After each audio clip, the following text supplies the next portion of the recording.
City of Naples Airport Authority Board of Commissioners regular meeting for Thursday, this 16th of June, 2022. I would like to call the meeting to order. If you wish to address the Board of Commissioners regarding an item listed on the agenda, please complete a speaker registration form available at the rear of the room and hand it to the executive assistant prior to consideration of that item. We ask that speakers limit comments to 5 minutes and that large groups name a spokesperson whenever possible.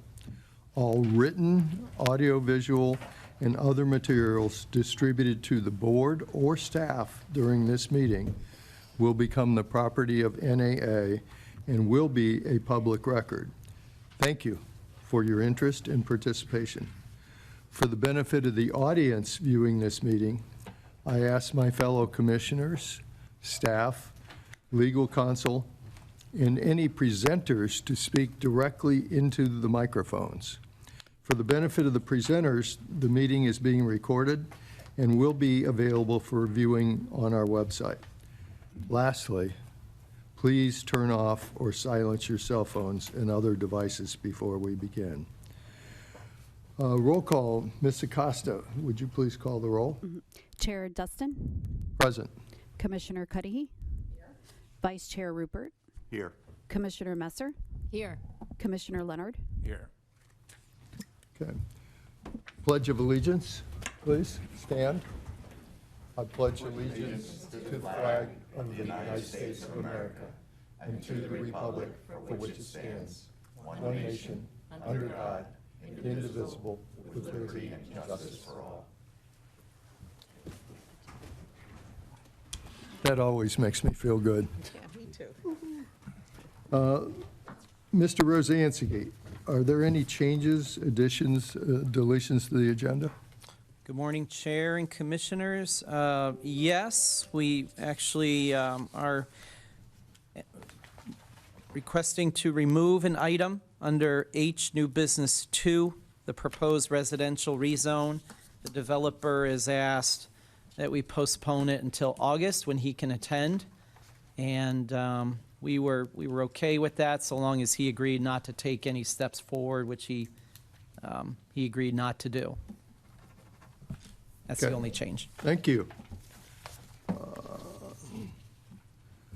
Then we'll move to the minutes, the May 19th, 2022 regular minutes. Fellow commissioners, have you read them? Are there any corrections? If not, may I have a motion to approve? Motion to approve. I'll second. All in favor? Aye. Aye. Thank you. I did say aye, sorry. I'm getting a little ahead of myself. 1 second. Let's move to the June 1st Consultant Selection Committee minutes.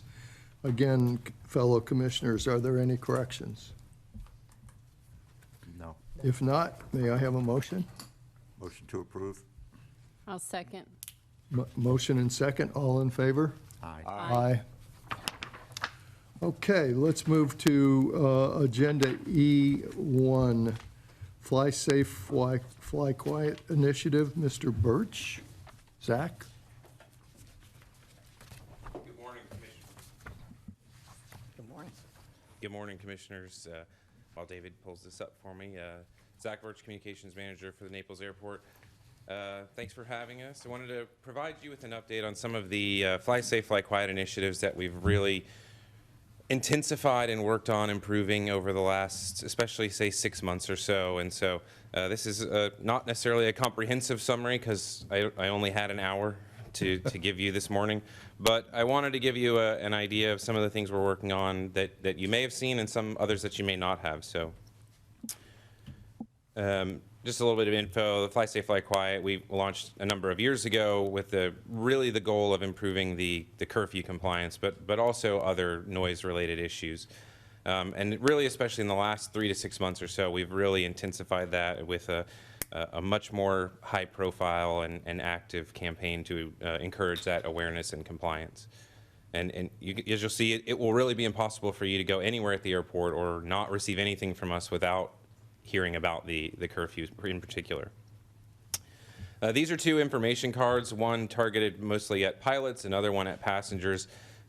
These are not only available in the terminal, both the commercial, or so the North Road and the GA terminal, but also handed out, pushed by the CSRs to anyone that comes into the terminal. And we also put these in all of the cars that we handle. So if it's a rental car, if it's a, a crew car, or a passenger car that we're valeting, when you get back into your car, you're going to have this in there so that you can see it. And it has information just about general noise abatement and the curfew and things like that, and also some of the new policies that we've instituted there as well, so that there's no way that you won't be able to see about those things, particularly the fueling hours and the after hours fee. Again, the graphic on the left is a pop-up banner. It looks small on the screen, but it's about 7 feet tall in the lobby, with a lot of the same information from that card. But again, if you're in the lobby, you're going to see it. The one on the right is shown on the TVs in the lobby. It's shown on the charging station for the pilots to use when they're charging their iPads and phones and things. So you do see this pretty regularly, especially in places that pilots are going to be frequenting, like when they're paying for their fuel and the TV's behind them, or when they're charging their phones while they're in between flights. On the left is a statement, so just like anything that you'd see, this one is actually for the after hours charge, but it would be anything, whether you were buying fuel, lab service, towing, whatever. You see it, and at the bottom we've added the quiet hours right there in the middle so that you can see it very evidently and every time you pay your bill. And then on the right is a program that we started earlier this year to try to incentivize pilots. If the CSRs or anyone on the ramp even sees a pilot who they think is trying to leave at 6:30, 6:45, go over, talk to them, ask them, hey, can you push it just a little bit? Can you at least get after 7 at some point, 7 or later? And if so, we'll give you 1,000 AvTrip points, which is a sort of a rewards program that exists through our fuel provider, AvFuel. But it's something that we pay for in order to try to get them to, again, voluntarily agree to move it afterwards. Zach, would you explain why we can't penalize? Well, so we have a voluntary curfew. Unfortunately, we don't have a mandatory curfew by FAA regulations. And so because it's voluntary and not mandatory, we can't penalize someone for doing it. We can't fine them. We can't prohibit them. What we can do is ask and encourage, and we're trying to see if there are ways like this or others that we can incentivize them to make that decision on their own. Rita? So what you're saying is, just for the benefit of everybody listening, we can't make it mandatory. No. The federal government will not let us make a mandatory No, ma'am, no. curfew. The FAA regulations and based on ANCA, the Airport Noise and Capacity Act of 1990, we can't make that a mandatory curfew, unfortunately. So we have the voluntary curfew. We aggressively push it and promote it and do everything we can to try to get them to abide by it as much as possible. And most do. There are some that don't, but we're working on that in a number of different ways. Thank you. Again, to promote awareness, on the left is these are sort of normal throughout the industry, these brakes on and brakes off. It's so that they know whether the plane can be towed or not. And normally they just say brakes on or brakes off. They may have your logo on them, maybe not. These ones, again, we put the Naples Aviation logo and again put the quiet hours, and it takes up half of the sign. And these are 8.5 by 11, so they're pretty big, and they put them in the window of the planes. The pilot does it himself so that the line techs know whether or not the plane can be moved, because you don't want to try to tow a plane with the brakes on. Again, more there. You see the fuel trucks. We've added that. That's a work in progress. I think more than half of them now have it on there, and they're continuing to go through the rest of the fleet to add the Fly Safe, Fly Quiet, and the quiet hours there. And again, also on the wrap for the van there, which we just got a new van as well, and we're in the process of updating the wrap on the existing van as well as the new one as well. So when they're getting off that plane and going to be shuttled out of the airport, or vice versa, when they're just arriving and be taken out to their aircraft, they'll see it right there on the plane as well, both on the sides and on the back. We offer free Wi-Fi at the airport, pretty standard in the industry. But now, if you go to our Wi-Fi and try to sign on, you will get a landing page, which again is pretty standard if you go to a lot of places, accept our terms and whatever. And this one, once you accept the terms, it takes you right to this page. So there's some useful information if you want to make a reservation or check fuel prices. But again, right there at the top, when it pops up right at the top of your screen, Naples is a very noise-sensitive community. Please avoid flying, and it has the quiet hours. And similarly, if you go to our flight planning computers in the flight planning lounge, if you open up any web browser on the screen, this is the page that's going to pop up. Again, some useful information about making appointments and weather and NOTAMs and stuff like that, but right there at the top, you know, Naples is noise sensitive and the flight planning. So those are obviously primarily used by pilots. So again, trying to promote that awareness to pilots. If we put it in their face as many times as we can. Pilots love handouts. They love things to give away. So you may not be able to tell from that middle one, but the blue kind of square there is actually a pair of socks. That's just the design for it. It's a little easier to see. Leashes. Passengers bring dogs in every day. And so leashes that have the fly safe, fly quiet, a little amenity pouch there, and then hats as well. It's on the side of the hat. And pilots love hats. And so we made these to try to, again, encourage it, put it out there as many times as possible. And there's others, again, too. There's more than just these 4 things, but I didn't put 50 little tiny pictures on your screen. Social media, we push it on social media, so you can see there, this is an example of Facebook and Instagram posts. One of them, the one on the right, is announcing the fueling hours change. The one on the left was showing the flight tracking that we instituted just recently. So again, another way to get the word out to folks, and you'll see too that there was a lot of media coverage around it when we made those changes, and I think it's the next slide after this, but this is some of the new policies that we've implemented. So the fueling hours change to 9:30 to 6:30, knowing that it takes roughly half an hour to fuel a good-sized jet. So by the time they did that and taxied out, it would be unlikely that they would make it out before the curfew ended at 7. And then the $250 after-hours fee, you know, reflecting the cost of doing business in those after-hours times when we have reduced staff and the terminals are closed and things like that. So this was communicated. The left is a sign. It's been in the terminal since we've instituted these. The right was a press release that was sent out, and you can see this is a bunch of news coverage that we got, everything from local news on the Naples Daily News or some of the other ones to a lot of industry things, AIN, and other industry newsletters that are read by our peers and airport peers, but also a lot of pilots. And so it got a lot of coverage. It's been out there pretty widespread throughout the industry what we've done. And so again, it's be very difficult for someone to not know. Zach, if I may, just to add to that, I think you know, although historically we really have very little demand for fueling during those overnight hours. So there's a lot of expense that goes along with having to hire and keep staff just for those very little activity. So while it's certainly helping, you know, promote curfew compliance, it's really a business decision because have a lot of additional staff just didn't make a lot of sense during those overnight hours.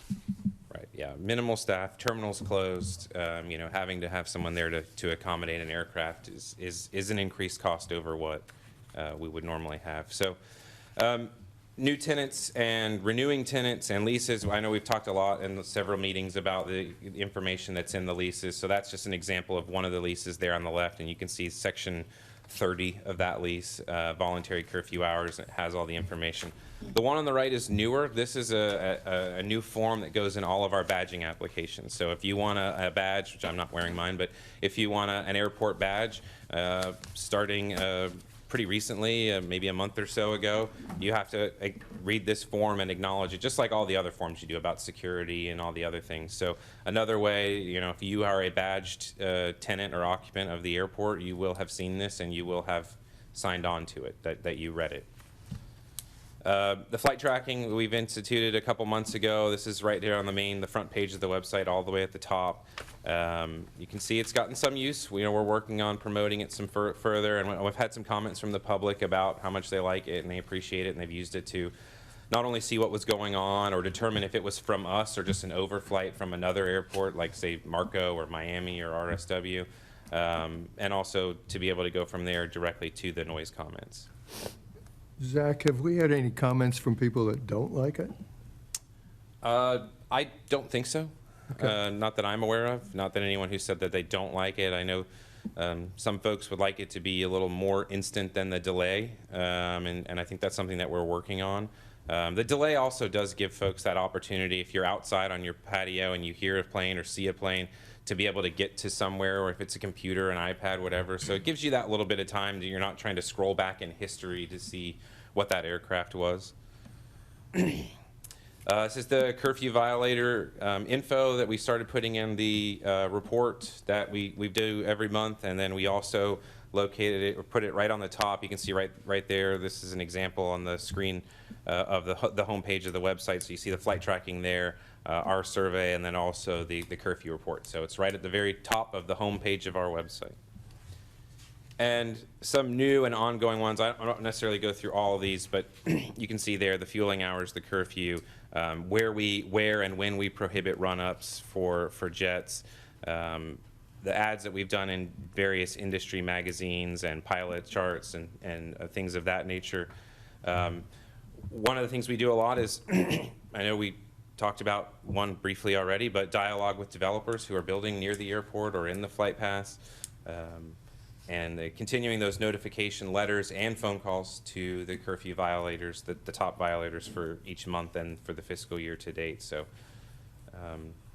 and some others that we're working on, again, an incentive program, a compliance and recognition program, again, without the ability to penalize or prohibit some of these activities, is there ways we can incentivize and encourage them in more tangible ways without running afoul of the laws that we have to abide by. Promotional videos and instructional videos for our pilots, for our users, and for the general public about ways that they can help improve the situation. Additional pilot handouts, things that they'll use and look at and remind them every day of our expectation.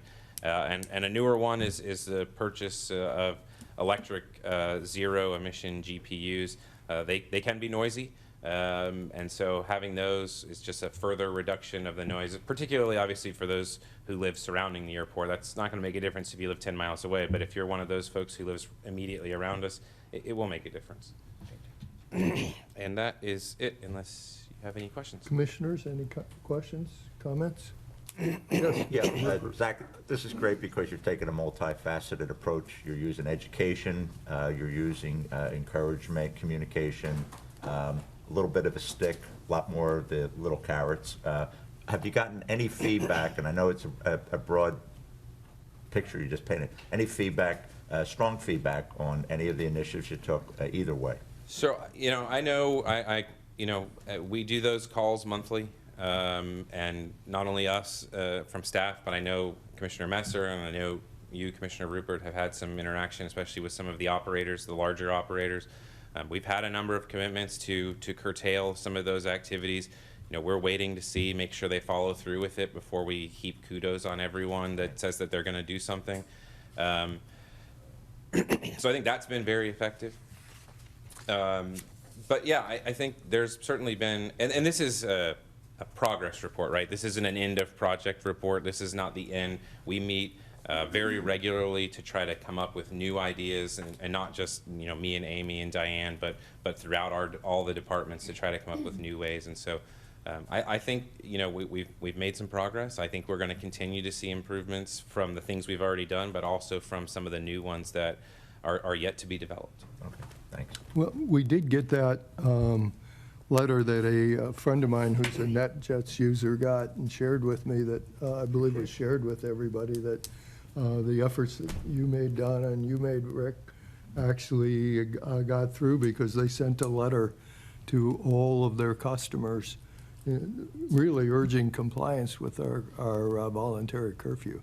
And it was a pretty strong letter. Very strong. It is, yeah, and that was, I think, mid-May that they sent that letter, and as of May 15th, so just over a month, NetJets has had only one violation, which, considering 2 months ago they had 50 in a month, or 48, is the thing. And so that was just recently. That was this past weekend. They came in. A plane arrived about 10 minutes too early. to imagine maybe they had a tailwind or some other reason why they got here a little earlier than anticipated, given that they had not had any in nearly a month. So that was almost total compliance. Yeah, with that one exception, that yeah, it would have been 30-day just period. over a month with no violations. So they did have that one on, I think it was Saturday this past weekend, but certainly a lot better. Significantly better. That's great. Well, thanks, Yeah. commissioners, yes. Yeah, one question. Zach, great presentation. We appreciate seeing all of that. If you had more funding or more help, is there any initiative that you can think of that you're being held back on taking action on simply because you don't have the resources to do it? Well, certainly, I think that our executive team has been very supportive of a lot of these things, not only in supporting them, but in participating in them. You know, it is going to take, especially if NetJets continues and some of the other large operators can make improvements, you know, we will be talking about a large number of people who have 1 violation, 2 violations. They make up really the bulk of the violations, and so it is going to be a lot of outreach to individuals, whether it's those phone calls, those emails, those individual meetings, and so there will be a lot more man hours involved in contacting. You know, it's easy, you know, not easy, but it's simpler to contact one organization that's Sure. responsible for a large amount of the violations when you're having to call 50 other people who make up the same amount. That's when it gets a little more time consuming and a little more taxing. But you know, certainly I think we've done a lot, and I think we've gotten a lot of that, maybe that low-hanging fruit, not the easy stuff, but the stuff that's more easily implemented. Right. And now we're going to have to go a little further and stretch a little more to try to reach that larger group that is those individuals, those small-time offenders, but still they make up a significant amount. So, you know, they may think, oh, it's just one, right? But when you're just the one out of the 60 people that did that, then it adds up. So. That'll probably be a large part of the next step, is reaching out to those individuals as we decrease the number from the big operators. So if you get to the point, I know that Mr. Rosansky and the team would be very supportive of whatever you need Absolutely. in terms of resources for this, so please don't hesitate. Yep, thank you. If I may, Chair, thank you for asking, Commissioner Cuddy, because you'll see in the budget, we do have some requests. That's what we're here for. Wait a minute, is this the Bert and Ernie show? It's not in the budget, but it's not reflected in the budget, but 2 things we've learned that some other airports do that we haven't yet tried. There's a couple of airports that have a very robust pilot recognition program, or an operator recognition program for good behavior. Let's just not call out the curfew or the negative, but let's celebrate those who are helping us and helping Absolutely. the community.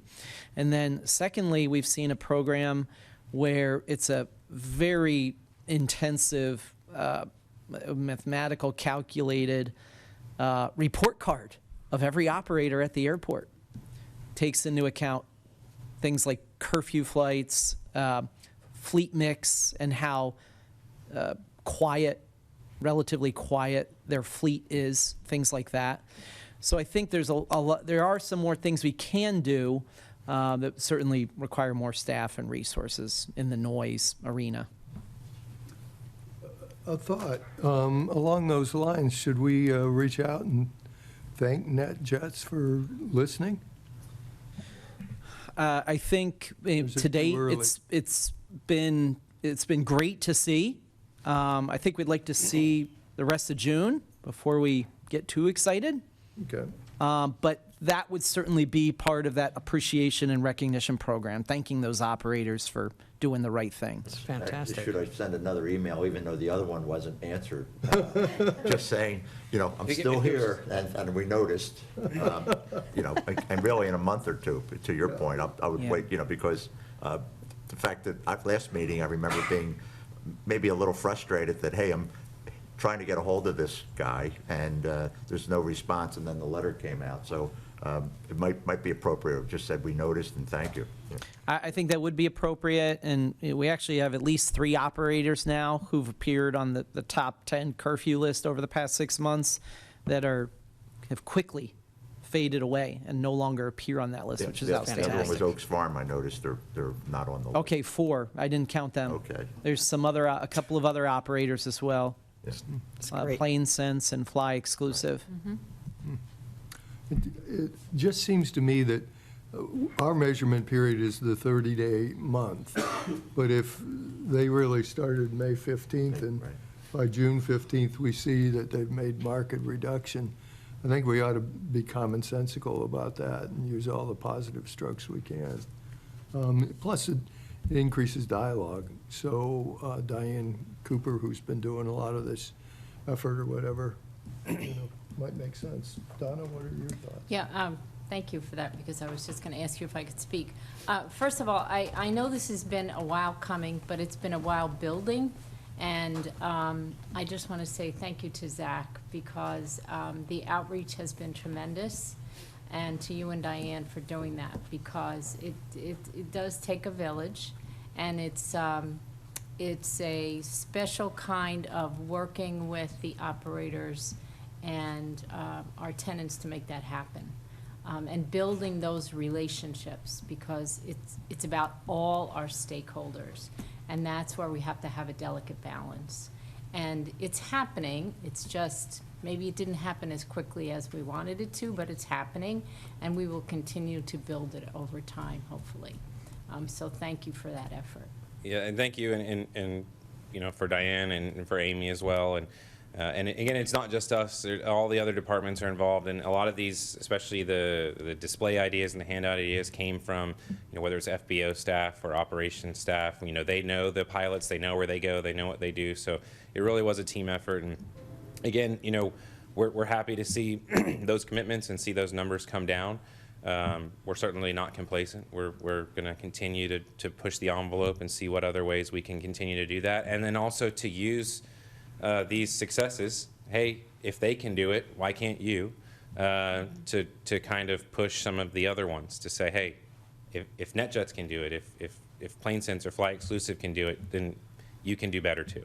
Right. And try to use those wins to try to beget even further ones. Absolutely. I think the other really good thing that we do is, this team does, is they look at best practice. They look at other airports that are out there and see what those airports do, both GA and commercial as well. And they don't recreate the wheel. If there's something else that's going on out there that's really good, they try to adopt it. So that's a good thing to do. Great. Well, thank you. All right, thank you. And let's move to Doug DiCarlo and Chris Rosansky. I guess you're both going to comment on advanced air mobility, item E2. Thank you, Chair. I'm really just introducing Doug DiCarlo with ESA, who they've got a very robust presentation that they're going to try and move through somewhat expeditiously for you. Answer any Q&A.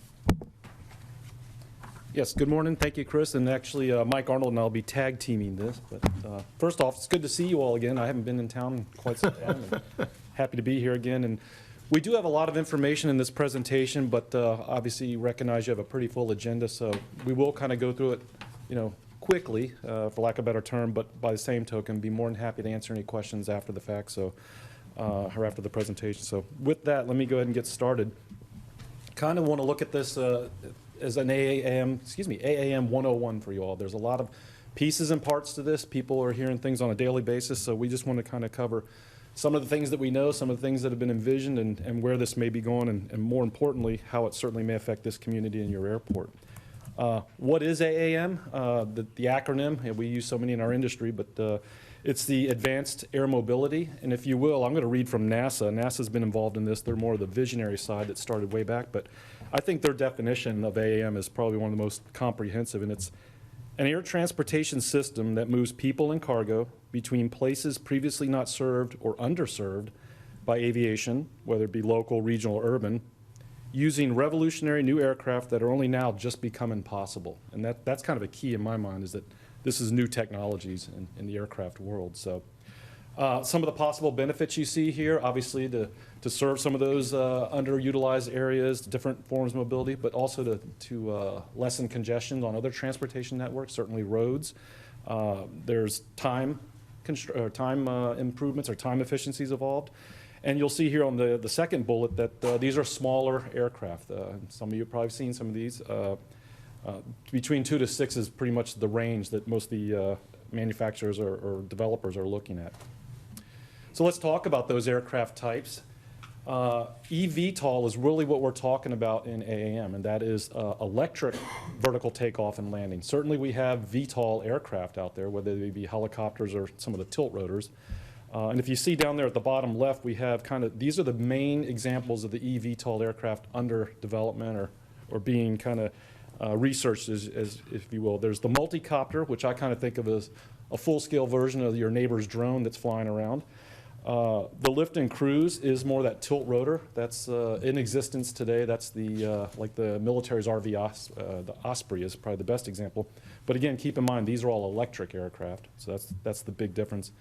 And then the vectored thrust, which can come in a couple different forms, but the main thing is for the horizontal flight, they may have pusher or puller propellers for the up and down, and then other propulsions for the forward flight. The right, I know it's a little small probably. The right demonstrates, and these are all available online, but the right demonstrates where this has gone since 2017 and to date. And actually, I think the chair just gave me a piece of paper we were talking about before the meeting. We had listed here on our presentation 600 different designs are being considered by 200 firms. And that was when we started putting this together a couple weeks ago. And the chair just handed me another one that was announced. And so we're at least at 601, but I think that number is probably. Yeah, this was 145 million of funding for a company. Yes, sir. Santa Ana, by we think it's Korean. Yeah, I believe so too. But yeah, it's just, as I think we all know, this is a very dynamic aspect of the industry, aviation industry, that's just happening quickly. Every day there's a new article that Chris sends, or we send it, Chris, or it's just amazing, the information and how fast it's moving. So that being said, this chart has a lot of information on it too, but just give a sense. Of those I just mentioned, there's 200 entities. We refer to them as OEMs, and a lot of people, original equipment manufacturer, but there's so many different partnerships and alliances and just different groups that are setting up to not only develop these aircraft, but to certainly operate them. So it's not just the manufacturers, but it's also the route systems and the property managers, and it's just a lot of players involved. So what we have here are the top, we presented 8 to you, and these are ones that we'll talk about a little bit later that have a pretty significant impact, or we'll be looking at impacting Florida or using Florida as their inaugural services, if you will. Of these 8, to the chair's point, that second row shows the market capital. Just these 8 alone have almost $17 billion in market capital backed up for their development and their eventual rollout of these operations. You see the average size of passengers. The middle column or row there is pretty interesting to me. Most of them plan to be piloted, with one exception out there, and I'm sure there's others, but the main one in the news is Wisk, all the way to the right. They've gone full in, saying, no, we're going to skip the piloted part and just go autonomous. And they have a much later launch date. Be interesting to keep an eye on them. I don't know what the public appetite will be for that. Yeah, but we'll leave it there. Range and speed's interesting. I won't go into too much detail, but they do vary. Some of the shorter hops, but certainly you'll see there some can get up to 150 to 200 mile range. Of course, that depends on battery charge and a number of other things. This slide I wanted to include because it's interesting that we talk about these points or these little guys, but or little serving interstate or intercity or intracity type markets, but the airlines are getting involved. They're part of those grouping or partnerships I mentioned earlier. To date, the number I mentioned to you before is where their development's at for those 8, but to date over $11 billion has been spent on some of these investments. And it's interesting to note American and United, as well as UPS, very well-known entities, have placed orders or have options. But certainly, maybe more closer to home here is NetJets has 150 on order, and they've partnered with Lilium, which is probably, we're going to demonstrate or show you that Lilium happens to be one of the most aggressive out there. They've already been around, I think, to almost every airport in the state, big and small. So we'll touch on what Lilium's doing here in a minute. I think that's all I wanted to touch on there. Again, we can come back with questions later.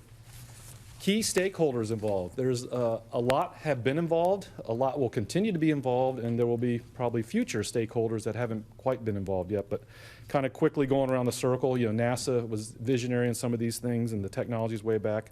Certainly the DOT and FAA have been involved. You see the European Aviation Safety Agency, EASA is pretty much the European equivalent of the FAA. They've been involved. I jumped through it pretty quick, but those 8 that I demonstrated, I think about half of them are based in Europe. Lilium's, the one we touched on, is German-based.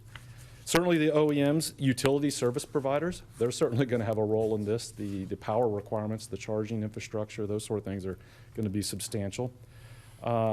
Public is slowly but surely being brought into the fold and will continue to be. Local governments, but I wanted to stop just for a second on airports.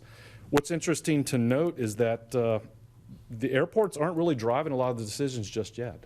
Certainly they will be or will play a larger and expanding role, but I think today's a good example of how your authority, this board, is interested in learning more about it, trying to get your arms around it, wrap your head around it, as everyone is, and being as proactive as you can. So a lot of stakeholders now, and will certainly be more as we move forward. Yes, sir. Could I interrupt you for a minute? Because Sure. there's, part of my interest is, of course, is what impact this might have on noise, because there's a couple of things it could have. Number one, the number of flights could actually increase.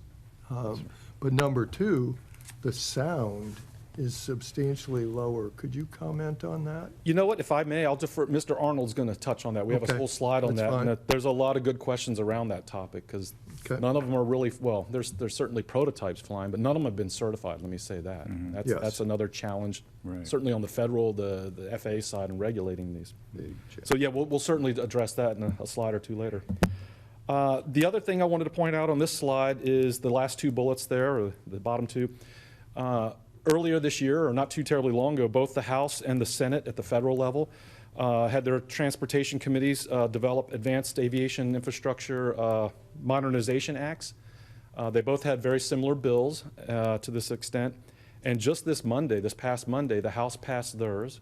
And then just Tuesday, they passed a modified version of the Senate bill that they've now sent back to the Senate. But this, I don't know where it'll go from here, if it gets reconciled and then ends up on the president's desk. But these two, the combined bill, for the most part, is a pilot program, $25 million, again, at the federal level, to help local sponsors, local MPOs, it could be even airport authorities as yourself, $25 million pilot program to help them plan and prepare for integrating these into your community, your airspace, your systems.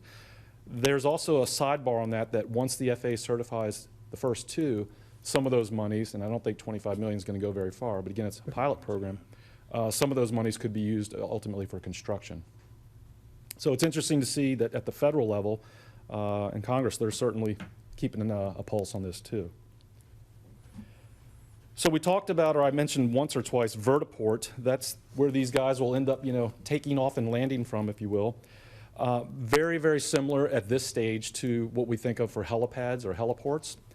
There's different categories that are starting to be defined. The VertiHub would be more of a full service place as the hub kind of, you're going to have, maybe they stay overnight, everything, passenger services, maintenance, it's going to be a hub. And most likely, I think any of those would be started at an airport, is my guess. The vertiport's more the general term. It would have some infrastructure, certainly charging capabilities, but not maybe the full maintenance. Not dissimilar from what you see maybe at hospitals or other locations, not necessarily on an airport, but they could still be on an airport. And then the vertistop's kind of the least, well, I won't say least intrusive. It certainly has airspace and land use considerations around it, but it would be the, where you just drop off a passenger and pick up maybe say a resort or a golf course. I'm not sure. It could be a lot of different things. The thing I wanted to point out here is that the FAA, again, trying to get their arms around this, they have plans on doing an advisory circular, as they do for many of our elements of aviation. But not the hesitation, the problem they have in developing that advisory circular is they don't have the performance data. And equally challenging is, when you think of your airport today, we have single-engine, multi-engine, jet, rotorcraft.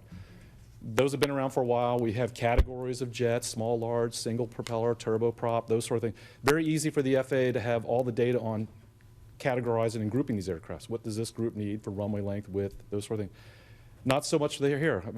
Of those 600 that are in development, let's say the first 8 come out that I kind of pointed to, they're all going to have very different performance characteristics, I'm sure, if you look into some of the ranges and things we talked about earlier. So what the FAA has done is in March, they put out a draft engineering brief. That's kind of their preliminary document that leads up to an AC, vertiport design.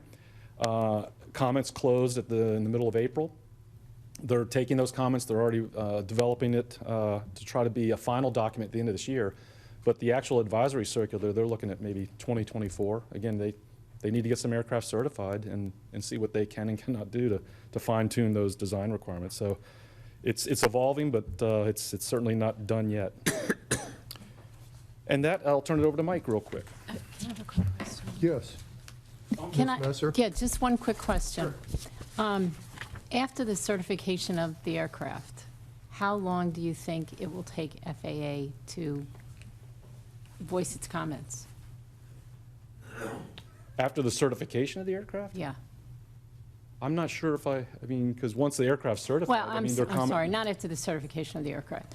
After the manufacturers have produced the aircraft and produced the designs of the aircraft, how long will it take for the FAA to certify the aircraft?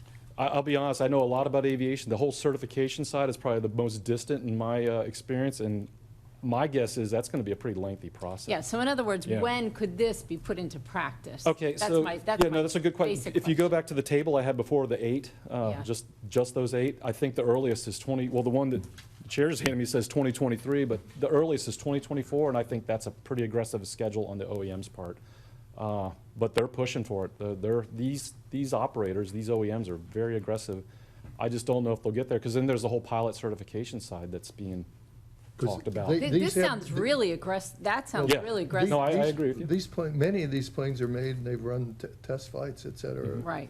So it's hard. I mean, Yeah. I agree with you, because I've been looking at it saying, okay, how fast is this really coming? Yeah. Yeah. I think 2024 is very aggressive, but it's. Yeah, that's what it I would like to sounds think, like to me. well, I have to think it's not going to be too long after that, because they're definitely pushing. And most importantly, many of you may remember the VLJs, that the sky was going to be black of VLJs. Right. That was a slightly different model, but some similar concepts. But the VLJs never had this many players, and certainly not the investment. The investment to this is amazing to me. So that's where I think it's going to have some legs. When you say 2024, you're talking about certification in 2024 or producing? That's what the operators say. They're going to be They're gonna have offering it. you a flight to Oh, really? Key West if you want. Oh, Yeah. geez, So, yeah, that's pretty Yeah, aggressive. that doesn't- No. No. All right. If I may, just a few points. Joby, one of the operators listed in their slide, has already received certification for charter using traditional manned aircraft as they model their procedures, develop and refine their procedures, preparing for eVTOL transition. So there is some movement already with some of these businesses just in the traditional type aircraft. The FAA is under tremendous scrutiny right now. You've seen with the 737 MAX issues, tragedies. And I think it's going to take quite some time for the certification process. I don't think they're going to be, they're going to hastily sign off on revolutionary type air travel. Right. So all that does for Joby really is kind of certifies them as a company, not this aircraft. I mean, it Correct, gives- yeah, That gives yeah. them a lead in as a company. Yeah, really. it's a baby step. Yeah. Yeah. Yep. Okay. And if I could comment from a capital markets perspective, when capital was cheap, which it no longer is, and it's going to become more dear, the venture capital community is going to squeeze the funding to these, and the number of these companies is going to shrink really quick. I agree. But, They're going to want the return on investment. yeah. That's right. But that means that from a couple hundred it might be 20 that might be survivors, or 10. Or less, yeah. Yeah, Yeah, good points. 600. yeah. All right, let me have Mike talk about a few more details. Sure. Mike Arnold with ESA. Good morning, everyone. When you get into the topic of how soon we'll see these, I think we're going to see a lot more active testing. I think the real question is how quickly will it scale, right? How fast will they go into serving multiple markets versus just test markets? And that's kind of the big unknown at this point in time. There are a lot of operational challenges that many of us involved in the aviation industry or other industries are trying to sort out right now. And that gets into how are these aircraft that we're introducing going to affect the airspace operation, the capacity of the airspace? How are airports that are currently operating today are affected? We're talking about 6 to 12 minutes conversion from vertical takeoff to horizontal, the horizontal transition. If you're using runway ends, that potentially blocks your runway, your operation of your airport for significant period of time. So it has potential capacity implications. I think the reality is the best operational characteristic, if you have a facility that's located on airport, is to keep it out of the normal traffic flow, like helicopters, where you have aircraft entering and exiting the airport property outside the normal traffic patterns. The catch is that even with helicopters, you have training activity that goes on, and we're talking about a lot of potential training activity throughout the state of Florida. They're talking about thousands, if not tens of thousands, of new pilots required to man these. So we're talking very high volume here. And so understanding how that interaction takes place with your normal training and traffic flows would be an interesting one. Helicopters enter and exit your airport at locations different than your fixed-wing aircraft. These are likely to do so as well when they're on airport. And that means you've got vehicles flying over community areas that maybe aren't used to having those overflights. So may not necessarily be anywhere near as loud as rotorcraft, today's rotorcraft, but it's just much more from a community standpoint seeing those overflights. We are talking about aircraft that are flying at a much lower altitude, typically 400 feet to 1,200 feet, that range, up to maybe 2,000 when they're in cruise. And so there's other implications, wildlife considerations, avoiding areas that may have wildlife that could affect other operations as well. We know that we are in a fairly capacity-constrained environment here in Southwest Florida, and these vehicles are going to be operating in very capacity-constrained environments. How does that ultimately play out in the localized environment? And then when you look at the further flights, the longer flights, the en route environment, how do these vehicles transition into that en route environment? Their cruise speed, is it going to match? Is it going to be out of sync? How do they transition back out of that en route environment as they get to their destinations? So there's a lot of different considerations. The initial engineering brief that Doug talked about does provide some guidance for on-airport siting these facilities to minimize the potential conflicts.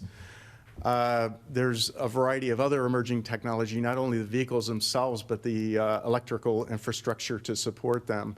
We know there's a lot of interest now in airports in putting more charging stations on the airport for vehicles.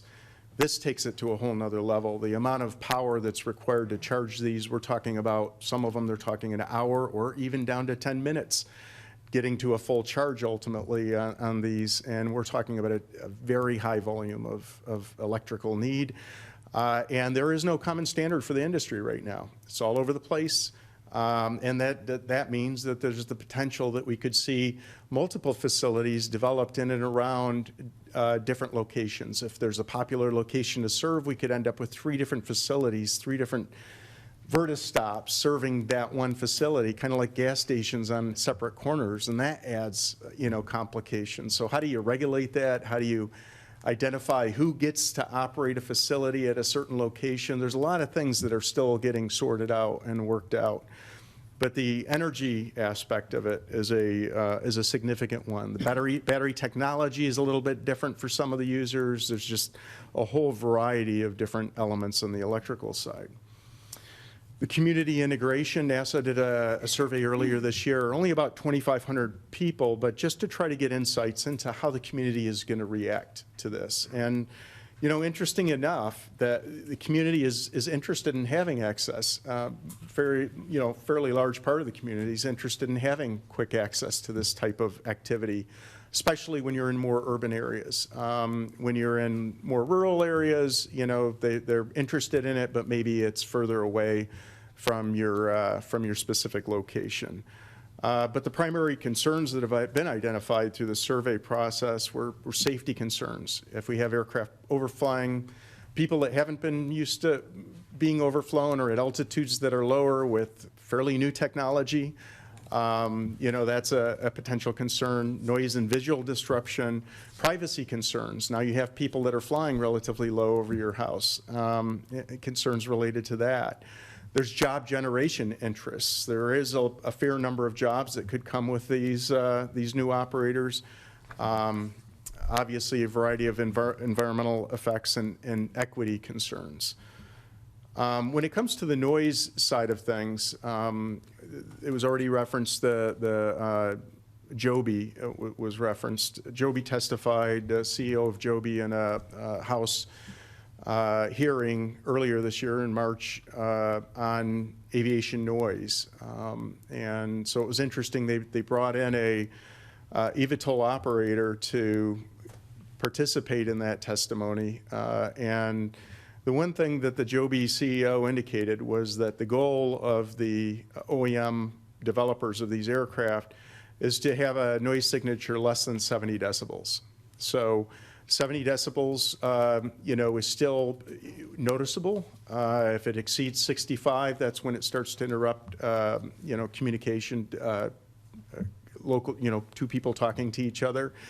But it is much quieter than your traditional rotorcraft. So I think there's still a lot to be seen and to play out on the noise front as we see how these vehicles specifically operate. So there's the vertical component when those aircraft are initially taking off or coming back in and hovering to land, and then there's that en route component that will come into play. We're not completely clear at what regulatory environment these aircraft are going to operate in. They're aircraft being certified to operate, in theory, under the same criteria many of the other aircraft are certified to operate under. Are they being provided with the same considerations and the same regulatory environment and, I guess, limitations on what you can restrict when it comes to aircraft operations? So can you, if you set up a vertiport in a city, can you control the hours if that's a public access vertiport? Can you control the hours of operation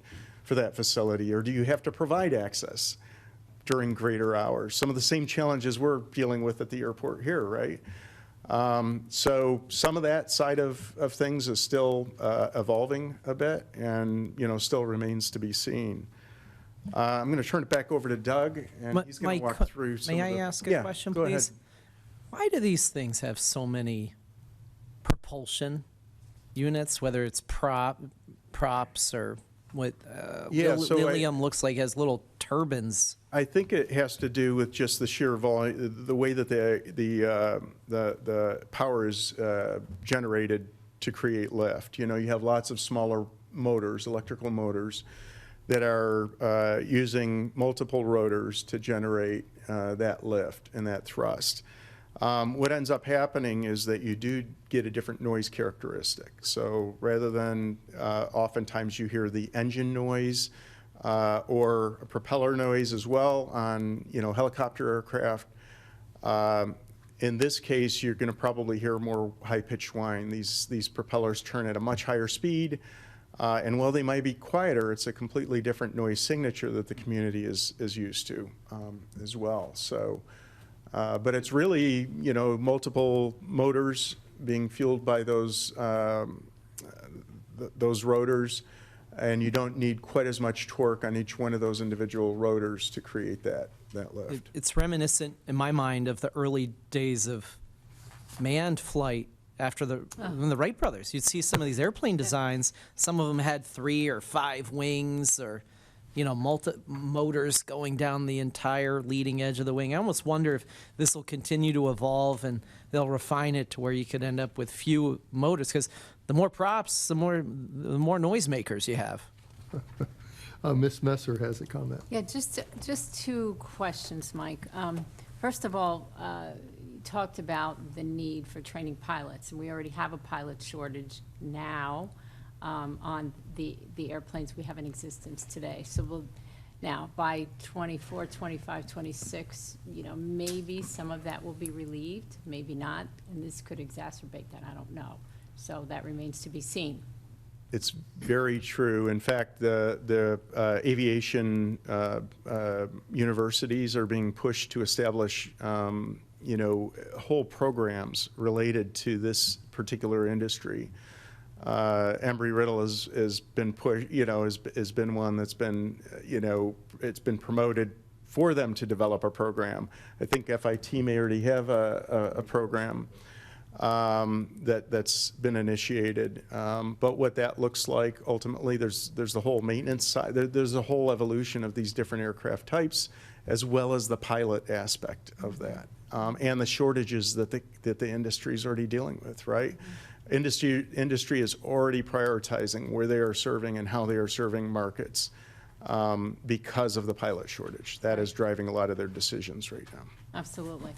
The other thing that I thought of when you talked about the energy is, and I think someplace in the package, if I remember correctly, it talked about Florida being an early adopter and a good test market for these. And all I can think about is our weather in Florida and the fact that how much power we need and how critical all of this would be to our power companies, and what happens today when we have a big storm. So what would that be? Yeah, the power demand in Florida, I mean, you can see that Yeah. moving forward, right? And then Yeah. if you look at some of these off-site facilities that don't even have infrastructure, like the top of parking garage is a key location that's being explored as potentially an operating location for these, and many of those don't have or have very limited infrastructure to power them. So the power loading, when you talk about the AC and how they all click on those hot days, and we know it's been hot lately, so it's like, where do we go from here? And what happens when we lose it Yeah. and it goes off, Yeah. But I guess if you're going to test it someplace, you might as well test it in a place that has a heavy load, and then you really know where you stand. That might be when you pull up the diesel generator to recharge your electric vehicle. There you go, there you go. Chris, correct me if I'm wrong, I thought Joby had a test flight, and they were at 45 decibels. I think you actually saw that information. Yeah, that was at some near 2,000 feet away. Oh, okay, So Yeah. that's a snapshot in time. okay. When they did a test flight, I think in partnership with NASA. You probably recall that, Mike, right? Because one thing I'm deeply interested in is understanding the noise characteristics of the. We are too, believe me. Yeah, when you mentioned the one tested, it was estimated or read at 70 decibels was how far away was that? Well, 70 decibels was really the goal of the operators to be under while en route flight. So when they're operating at 1,500 or 1,000, 1,500, 2,000 feet, their goal is to be less than 70. Okay. So different aircraft configurations will likely have very different noise signatures for that en route activity, depending on how they are propelled and how that lift is created. Okay. Let me just add one thing to that, because I think one of the things that we've noticed in all our work on noise is that one of the things that has happened in the past year, at least, or 2 years, is that the annoyance factor is almost as great, if not greater, than the actual decibels. So if these vehicles are lower, and depending on how frequent they are, they could be as bothersome as even something that's noisier. Or Just- more so. Just a reaction. I mean, when we do the, noise measurements, we go out into the communities and we look at the different noise sources. We look at the noise of the motorcycle going by, the delivery truck, the school buses, the golf course, equipment and everything else. And oftentimes it exceeds the noise of the aircraft. But because that aircraft is noticeable, it's going overhead, the way the community reacts to that noise is very different than how they react to the motorcycle going down the street or other types of activity that in many cases are significantly louder. To that point, Commissioner Messer, one of the things many of us in the airport industry don't understand is that when you look at the sheer capital being poured into the development of this industry, and you look at the number of passengers any one aircraft can accommodate, you have to think that they want to scale this up to a significant volume for it to have critical mass, for it to be profitable, worthwhile for all the investment. And you look at the heliport infrastructure today, and whether it's in Miami, Fort Lauderdale, or Manhattan, and frequently at these, you see one or two pads. That's not going to cut it. And so there's so many, I think there's as many questions as there are answers about the evolution of this industry, which is really just still in its infancy. The other thing that may change too is that the capacity if the battery technology changes, then the capacity may go up from 2 to 6 to 10 to 20 or higher, and that may change too. So there's an awful lot that's going on, and it's kind of mindful. I see Mr. McCabe's here in the audience, so as you are all well aware, we changed here in the city from gas blowers to the electric air blowers, and I was, quite frankly, very thankful for that. But I was at Tony's on Third with Mr. Stryker talking about, from ONA, talking about the noise. And across the street were two guys with the electric air blowers, and they were so annoying. We both looked at each other and said, how is that possible? It's the pitch. It's the pitch of the, it's the frequency of the noise is different. And your sensitivity of your ear varies. With lower frequencies, you're less sensitive to. 1,000 kilohertz, you're going to be real, 2,000, it may be the same. That's what I'm curious with the decibel level. When they measure the decibel level, does it factor in the frequency of the noise as well? It doesn't necessarily. We're looking at loudness, amplitude of that noise on the noise, on that scale. So there may be different frequencies. So it's sound pressure, not exactly. Exactly. So at least at this point, that's not to say that because of that particular issue that there won't be criteria developed to address that specific item. Because I've noticed the same thing in my neighborhood. There was someone still using a gas blower. I guess they hadn't taken delivery yet of their electric. I was riding my bicycle, and I went by an electric blower. Somebody was doing a lawn work, and it was annoying. And then I drove, and I rode by, and on a bicycle, so I was close to these, and the gas blower was quieter than the electric blower. I was surprised. And I think it has to do with the frequency. It's a lower frequency. It's not as, your ear's not as sensitive to it, and the higher frequency is you're much more sensitive to. Anyhow, sorry, just a little aside. Yeah, sorry for creating this side. Oh, no worries. Continue, I'm going to please. turn it back over to Doug, who's going to talk about some of the Florida-specific activities that have been going on, and we'll be available to answer questions. I'm going to stay up here. Thanks, Mike. Yeah, and again, in respect to your time and agenda, what's going on in Florida? Because that's, like we've all said a few different ways, that this is going to be certainly a launching point for a lot of these companies. First off, FDOT, we're one of their GCs for planning environmental services. We've been doing number of different tasks in the last 3 years, and late last year they came to us and said, we need to start talking about how this fits into the state's policies and the state's regulations, those sort of things. So we started phase one early this year on AAM planning, is kind of the general name of this project. And what that's going to do, and it's going to be actually some of those deliverables are going to be coming out probably later this summer, but The first part of Phase 1 has been a roadmap. It has a lot of the same information that we've kind of talked about today, just to what is AAM and where's the industry at and where's it going potentially.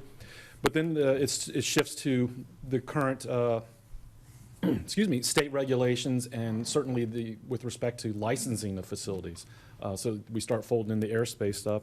And then the back half of the document, again, the first phase, starts looking at, I call it kind of the gap analysis. They start comparing what the industry's saying, what the FAA has now in their engineering brief, and certainly what's currently within Chapter 333 Florida statutes, again, the licensing.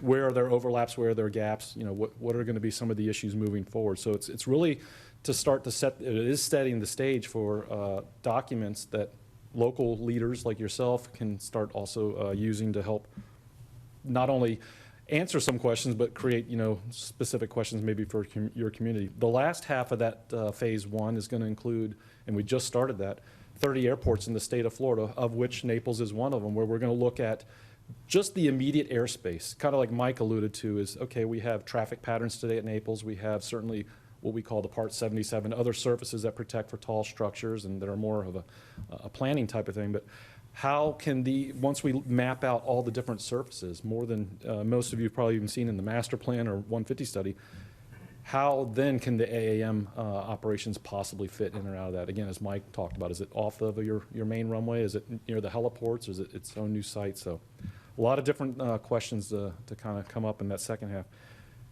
We're wrapping that up, like I said, this summer, but we just started, they just asked us last week, FDOT, we had a meeting to talk about Phase 2 already of the AAM planning. In Phase 2, we're scoping as we speak, is essentially going to create a working group through the rest of this year. We're going to try to get ahead of the next legislative session because there were some bills in the Florida Senate and Florida House that kind of came and went that was talking about a task force. So this is kind of in place of that to kind of stay ahead of the curve as much as possible. And that's going to bring together some of the key stakeholders, some that we touched on, but more centric, obviously, here to Florida, like Mike mentioned, the universities, certainly the FAA. But at the local level, it may not be necessarily elected leaders. The membership hasn't been determined, but EDCs or certainly local planning and zoning, those types of folks that we're going to start talking to or getting involved. So that second phase is going to start literally on the end of the first phase almost seamlessly. Real quickly, just talk about some of the other things, those 8 that I talked about before. A number of them are starting or plan to start their operations here in Florida. They all talk about slightly different systems, so I won't spend a lot of time on this. There's certainly going to be airport to airport. That's existing infrastructure. Mike touched on, but what does that mean for public versus private? There's Palm Beach International just signed the first lease to Lilium. A number of other airports that we've talked to and working with in the state have certainly been solicited, but they've been hesitant. Hillsborough County being probably the best example. They've had Lilium and others say, we want property now, and they're like, wait a minute, we don't know what you're going to do with that property, so they don't want to lock those things up in a lease. But so the airports, and yourself included, are certainly wondering how that part of their system may work. And then, there's certainly, as we touched on a little bit earlier, the intra-city versus maybe more regional service and, connecting communities or underserved, as we said. So this diagram here this is the Tampa Bay area, and this was provided by Eve, which I'll touch on who Eve is in a second here. So some of the current initiatives in Florida, we've already said that, they're going to come here, and it's certainly because of our economy, tourism, aviation. They also see that there are a lot of, I think most of us know, I know from this morning, I would love to have hopped on an AAM this morning from Tampa and come down here instead of I-75. But, probably could have gotten a nap in too. But the other thing that they like about Florida, and I'll just leave it at this simply, is that we're at sea level. So that has a lot to do with the performance envelope of these newer technologies. They don't want to start testing them in Denver, I'm sure. So real quickly, AIR is not one that was on my list of 8, but I did these alphabetically. I find them interesting because they just unveiled some of their stuff at the Kentucky Derby. They're really looking at more of a personal market. In my opinion, the Jetsons. They have an aircraft or a model that's going to be go to your driveway, or it's even trailable, point to point. So that's really interesting. But what ties into Florida is they have already announced that they're going to have a vehicle showroom and dealership in Palm Beach. So not at the airport, but in Palm Beach County somewhere. Archer is a big player. They are partnered with, they're developing an aircraft. Again, these OEMs are more than just a manufacturer of the aircraft. They're lining up all sorts of different opportunities. They're partnered with Reef, the country's biggest parking structure or parking operator. With Reef, they're looking at primarily the Miami area as well as the LA Basin as two of their launch markets. But that really gives them access to a lot of facilities around the nation. And there's a diagram here that was put out by Archer and Reef. Parking structures are being underutilized with more people working from home and things that we've experienced over COVID. So they're like, hey, why not use the top deck or two, depending on what type of infrastructure? And so that has a heck of a lot of potential in many metropolitan areas, certainly, again, Miami being probably one of the first Archer's going to look at. Beta was one we touched on or mentioned the thing. They, again, are developing an aircraft, but what's interesting about Beta is they're also looking at, they currently have plans for 10 Florida stations, and I think they're going to expand that as they kind of continue to move forward or look forward. But they're looking at these vertiports that, if you kind of see in that figure, it's cargo containers that have the whatever facilities they need underneath. Maybe one's maintenance or not maintenance, mechanical or the charging. The others maybe ops and maybe passenger waiting or restrooms. And then they put the actual vertiport or touchdown and takeoff area on top. So these are somewhat simple stations, if you will, that they could pop up in a lot of places. And the thing that that shows on the left there, excuse me, the right, is that they certainly plan to have the charging infrastructure as part of these facilities. They have one of these. This one that's pictured here is actually at the I'm forgetting my acronyms now on the airports up in Ohio. It's at Springfield, Berkeley, the one you see pictured here. So they're kind of playing with that one. So it'll be interesting. They're also in agreement with CAE, who's a major aviation training company, and they have a lot of activity around the Orlando International and some of the, if you will, current aircraft training. So they're already looking at that side of it. Eve is the one that is actually headquartered here in Melbourne, Florida. They are a spinoff. They're a standalone company now, but they pretty much came out of Embraer aircraft manufacturing there in Melbourne. So they have significant ties to the company, including direct access to their engineering, their resources when it comes to aircraft design and manufacturing. So that's going to be a big part of their progress, I'm sure. They intend to operate, just like a lot of them, in urban environments, air taxi. They kind of talk in some of their literature and press releases that they really see a model where, kind of to Chris's point, I guess they're going to get the frequency up enough that they can be competitive with surface rideshare, the Ubers and Lyfts. So if that's the case, that's going to be pretty interesting. But obviously that's going to take, again, I think Chris pointed out best, that it takes a lot of frequency to start to get that cost per flight down. And then they're also teamed with Global Crossing, which is an existing certified airline. I believe they primarily operate Airbus fleet down in southeast Florida and over to the Bahamas. But so they've already started talking with them about networks or systems, back to my previous diagram, that would include some of their press releases, certainly that southeast area, but down to the Keys. And they've mentioned Palm Beach and even Naples in some of their articles. And then Lilium, we'll leave it, there's a lot we could talk about, but Lilium is perhaps the most aggressive that we've talked about. They've been to, I think, almost every airport in the state, small GA to commercial service. This is actually already outdated, and just put this slide together two weeks ago. They've looking at 10 vertiports in Florida, but now this diagram here, you see they've added just recently, there was a video with their CEO talking about a partnership with NetJets, as I mentioned earlier, and they've added to the north of the I-4 corridor, Gainesville, Tallahassee, and Jacksonville kind of into this system. They're also partnered with Reef, so Reef is definitely getting involved heavily with two of the major operators. They, as I mentioned earlier, have the first land lease in Palm Beach, and then I'm going to let Mike wrap it up. We only have one more slide.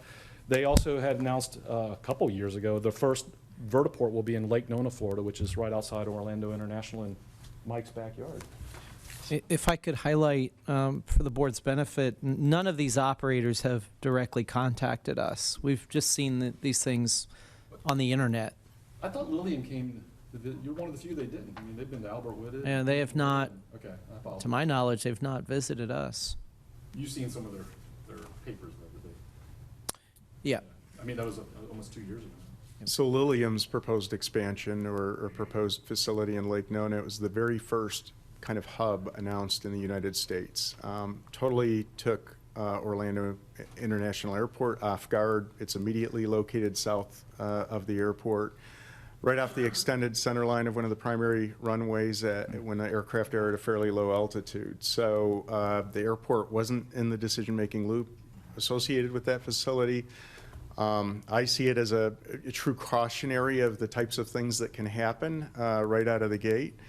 It's about 8 miles west of my house, so it's something that I'm paying particularly close attention to. At this point, they have relocated the site so that it's not exactly along the extended center line, but it is still on the just offset from the arrivals to Orlando International. And I'll tell you, one of the airport's primary concerns right now is that with a 8-gate site and a fairly high volume that they're anticipating can access 20 million people within the state of Florida, that every time an aircraft takes off, it's in Class B airspace, that they will potentially have to coordinate with FAA air traffic control. There is potential issues or conflicts with the arriving aircraft. The concern is that every time they pop up, they're going to trigger the terminal collision avoidance systems within the aircraft and could have potential implications on how the airport ultimately operates. Well, what does that mean? If you start to modify your airport operation, you're moving flights, you're changing the noise characteristics of the airport, you're having significant potential, not only capacity impacts, but potentially environmental and noise impacts. So this is still evolving, still playing out. There's an awful lot of, I will say, political support for Lilium and what they're doing, not only in Orlando, but throughout the state. A lot of interest from various levels. But I just did want to give this as an example. When I presented the challenges earlier, this is a real-life example, the very first one that's announced, and it has the potential to have a significant impact on the 10th busiest airport in the United States now. So it's something to pay attention to, watch out for. Orlando International would much rather have their facility on airport, maybe on the west side of the airport or even the east side of the airport where it's not in the flight streams. It's off to the side where it can be more actively managed and coordinated with the actual aircraft activity. So Mike, for all of us that are sitting here, is this a case of later asking for forgiveness instead of permission, or what's the politics behind that they wouldn't have gone to the Orlando airport and the stakeholders there to coordinate with them to facilitate that? The one thing that we're finding in dealing with the OEMs is they're very technology focused. They're not very aviation focused. They don't understand the aviation system, the FAA air traffic control system. They haven't really thought that part out. The people that are in the process of developing these aircraft are often aerospace engineers and technology folks. They're not airport or airspace and operational people. And I think that's the biggest challenge we're seeing kind of across the spectrum, not only in the movement, the AAM and the movement of people, but as you're looking into the movement of cargo side of things as well. Many of these operators that are looking to do cargo drone delivery operations autonomously don't have people with the background or experience to understand how that interaction is going to be taking place with aircraft activity. Well, that's going to set back their entry into service dates by light years if they don't get that figured out. It absolutely, very well could. So, with this very interesting, exciting, evolutionary type announcement, comes a lot of angst as a result of, not adequate planning. And that's precisely why FDOT is trying to get their arms around this. They're trying to avoid this situation from happening as we move forward, and having a lot more structure about how that process plays out. And PR in their community too, absolutely, outreach in their community, because if they don't have that and they just kind of plop in, that's going to be a disaster for them. Yeah. Yes, Mr. Rupert. Yeah, I want to that last point. Actually, I've been sitting here the whole time, and I'm curious, why haven't the big rotorcraft manufacturers been involved in this more visibly and vocally? Sikorsky's, et cetera. They know that they're well capitalized. they know the technology, not all of this, but the technology. They happen to have a flight pattern that would either be impacted by this or could complement this, and they know aviation. And they're public companies. What gives? Good question.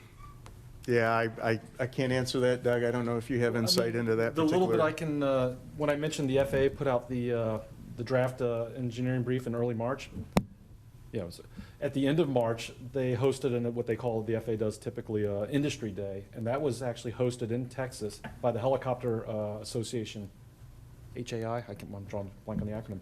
So from as far as I can tell, it's a good question, but they've kind of taken them under their wing. They look at maybe it's to get their membership numbers up, I'm not sure, but it's a very different technology, as Mike kind of, we both have alluded to, we all understand. So the rotorcraft manufacturers, the traditional ones, the Bells, the Airbus, and Sikorsky's you mentioned, they're very aware of it, obviously, but I think they're just kind of taking a back seat. And I don't know how much they're giving them, talking points or what, but Mike made a good point. They're just, I mentioned Hillsborough County, Lilliam and others have tried to get property there.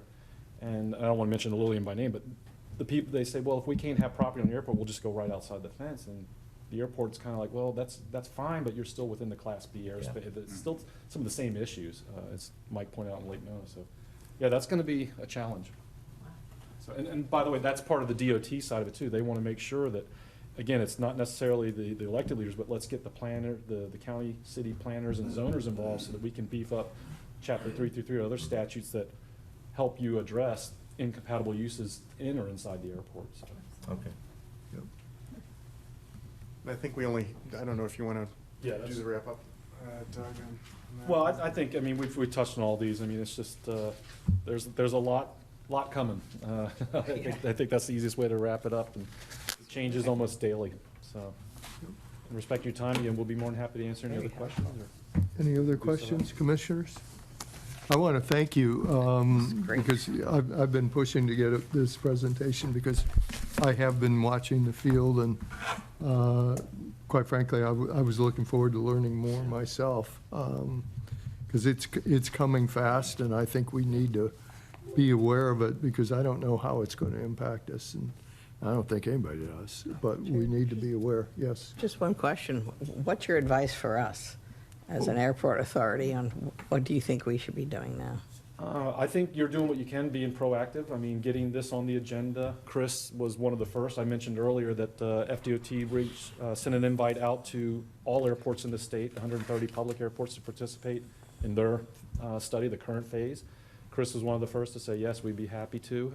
It's more of a desktop analysis at this point, but just to kind of get a sense, a feel for what's impacts could be here at this airport. But just keep a pulse to that roadmap and the other documents that I mentioned that are coming out from FDOT is going to be something that I know Chris and his staff will start looking at. We'll be more than happy to come back anytime you have questions, but just stay on top of it. But it's quickly evolving, and I don't know if Chris wants to add any more. You guys are about as proactive as most have been out there.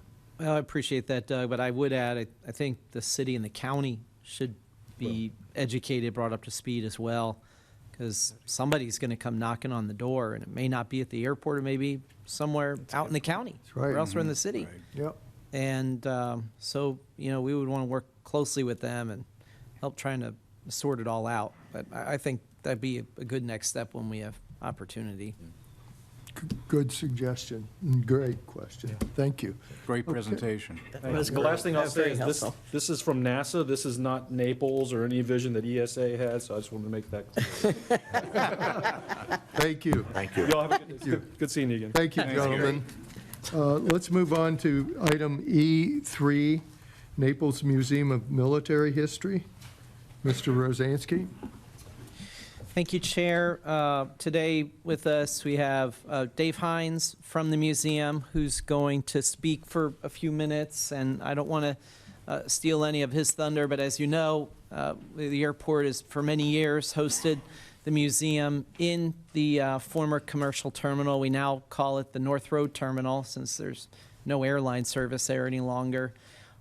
We do intend to renovate that terminal, and they've had aspirations of building their own campus off-site in different locations, but we've talked recently about, because there's so much they have to offer that's in storage, and they're still collecting more, that perhaps it would be mutually beneficial to support, try and work with them to support a presence on the airport in the long term. And that was well received by Dave in the museum, and that's probably a good point to hand it off to you, Mr. Hines. You approach the podium and introduce yourself. Well, this is going to be quite an act to follow, but I'm going to make it short and sweet. My name is Dave Hines, and I'm the president of the Naples Military Museum. And I wish to thank the authority for inviting me to come out and speak. I have a very short story I'd like to tell you. I served in the United States Marines as a combat veteran in Vietnam in 1966. And as I've seen the movie Forrest Gump. Oh, yeah. Okay. Yeah. The first time my wife and I was watching Forrest Gump, of course I've seen it many times since then, he was laying on a cot on his stomach eating ice cream. Well, at that time I was there, they had a hospital ship that went up and down the coast. And if you got wounded serious enough, you got helicoptered out to the hospital ship. So we were watching this, and he was eating his ice cream, and I started laughing so hard, and my wife says, "What is so funny?" He says, "He got shot in the buttocks." And I says, "I can remember like it was yesterday, the first time I was wounded. I had a piece of shrapnel about that big in my ass." Well, maybe it was only this big. But I said, for 10 days, I laid on my stomach, ate ice cream, and watched TV. And I said, that was the best 10 days in Vietnam I ever had. So Forrest and I, we had a great time together, and they called me half-assed for a long time, but I was still laying on my stomach eating ice cream. And I don't know whether you're aware, but the actual story behind the movie is true. This gentleman did receive the Medal of Honor for that. No. Of course, after Hollywood effects in it, it really got blown out of proportion. Well, this year, we have changed our name to the America's Military and First Responders Museum to honor all the men and women in Collier County and throughout the state who work as police, sheriff, firefighters, rescue, EMT, paramedics, and medical staff and doctors and nurses. As we embark on a new era of artifacts being donated to the museum, we are having growing pains as stated in the handouts that I have passed out. We currently display approximately 5,000 items in an 800 square foot room. We store another 6,000 items in 2 storage hangars we rent, plus a 1,300 square foot temperature controlled room that the NCH hospital has graciously gave us for uniform, weapons, papers, and books. We cannot thank the Airport Authority and the directors Ted Soliday and Chris Verdansky for working with us and allowing us to be tenants at the airport. Approximately 10,000 travelers a year visit our museum. We display artifacts from the Revolutionary War through the War on Terror in Afghanistan. We store these items in glass cases. We have posters and a few weapons on top of these cases. And we keep our room clean and provide our docents with new shirts and to make a professional look, and we hope that we do the airport proud.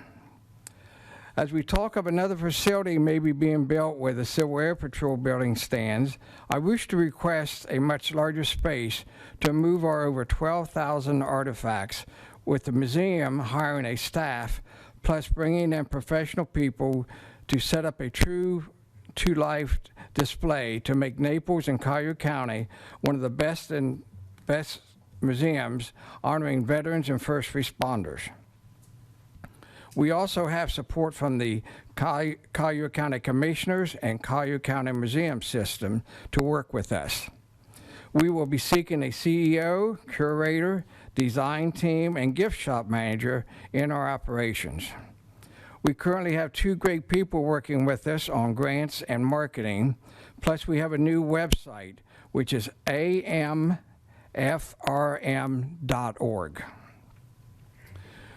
We have been a 501c3 nonprofit since 2008. We are open 7 days a week. We are completely operated by volunteers and operate 100% from donations.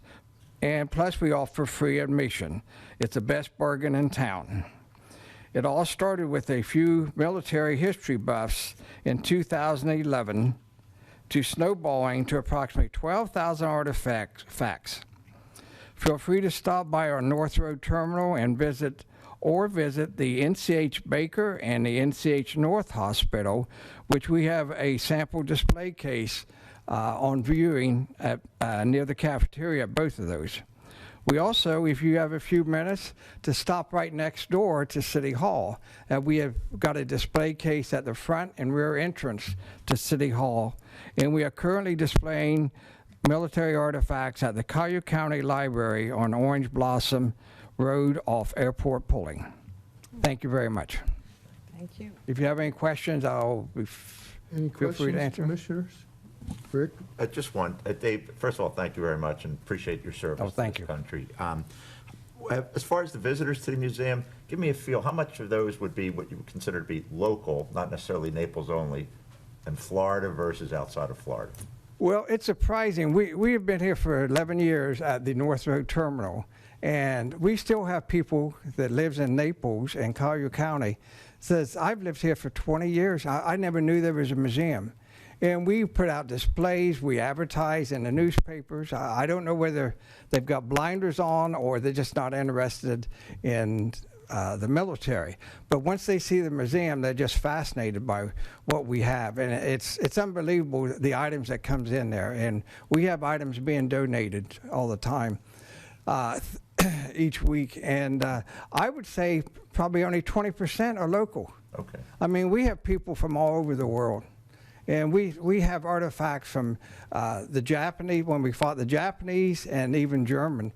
And a lot of German people come in, and they see our case of Nazi memorabilia, swastikas and weapons and everything, and they can't believe it.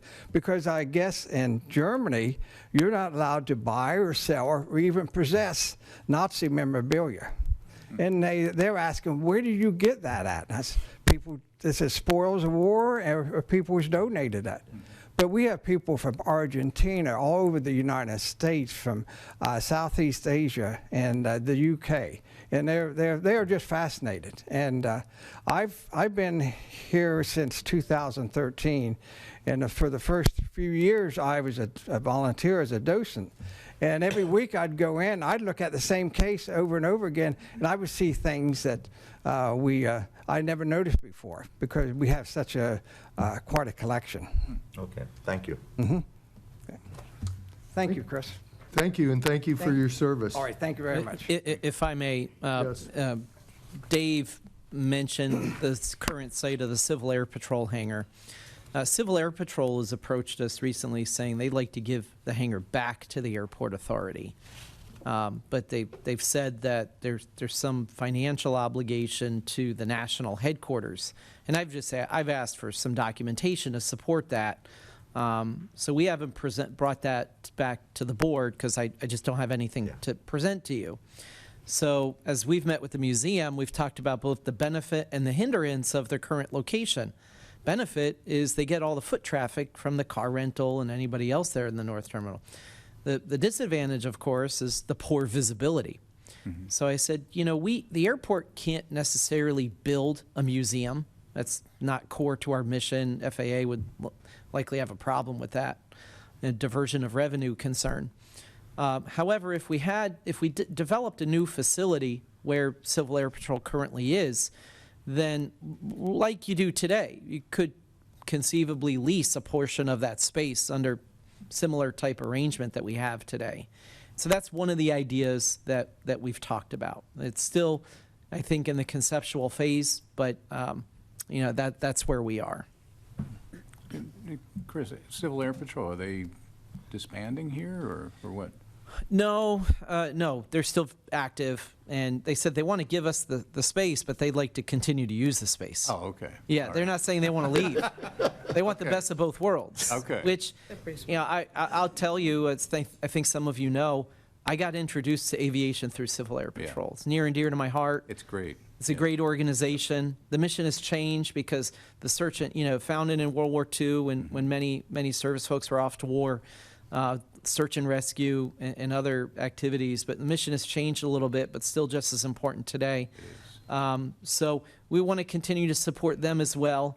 They have an aircraft that they operate. They don't necessarily need that large a space for the aircraft, but they do still need meeting and office space. So we've contemplated, well, what about some sort of facility that serves some airport purpose that would also support some of the needs of CAP, the museum, and some of the other nonprofits that are on the airport. And I don't know whether you're aware, but the county owns a World War II Sherman tank that runs. Really? And they have offered to allow us to use it. And when I mentioned it to Chris, possibly setting it in front of that facility, I said there'd be no doubt there's a military museum there. That's right. But he kind of shot that idea down. But so we went along with that because we just like to be moved into larger quarters and have a more of a. You would get a lot more visibility at that location. Yeah. But the Right off airport pooling. Yeah, the exposure is fantastic Right. there. It's And something like 40,000 vehicles a day on airport pulling. yeah. Okay, thank you very much. Thank you. Thank you. Well, thank you. Let's move on to agenda item F, public comments on general topics not on the current agenda. Ms. Acosta, are there any? There are no public comments. Okay, let's move to action item G1. Let's see, Ken Warner.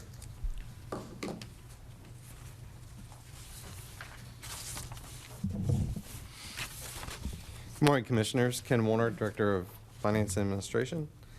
Here today seeking board approval for the purchase and installation of audio-visual equipment in the airport office building not to exceed $150,000. As you may know, we're currently in the process of renovating the second floor of the airport office building.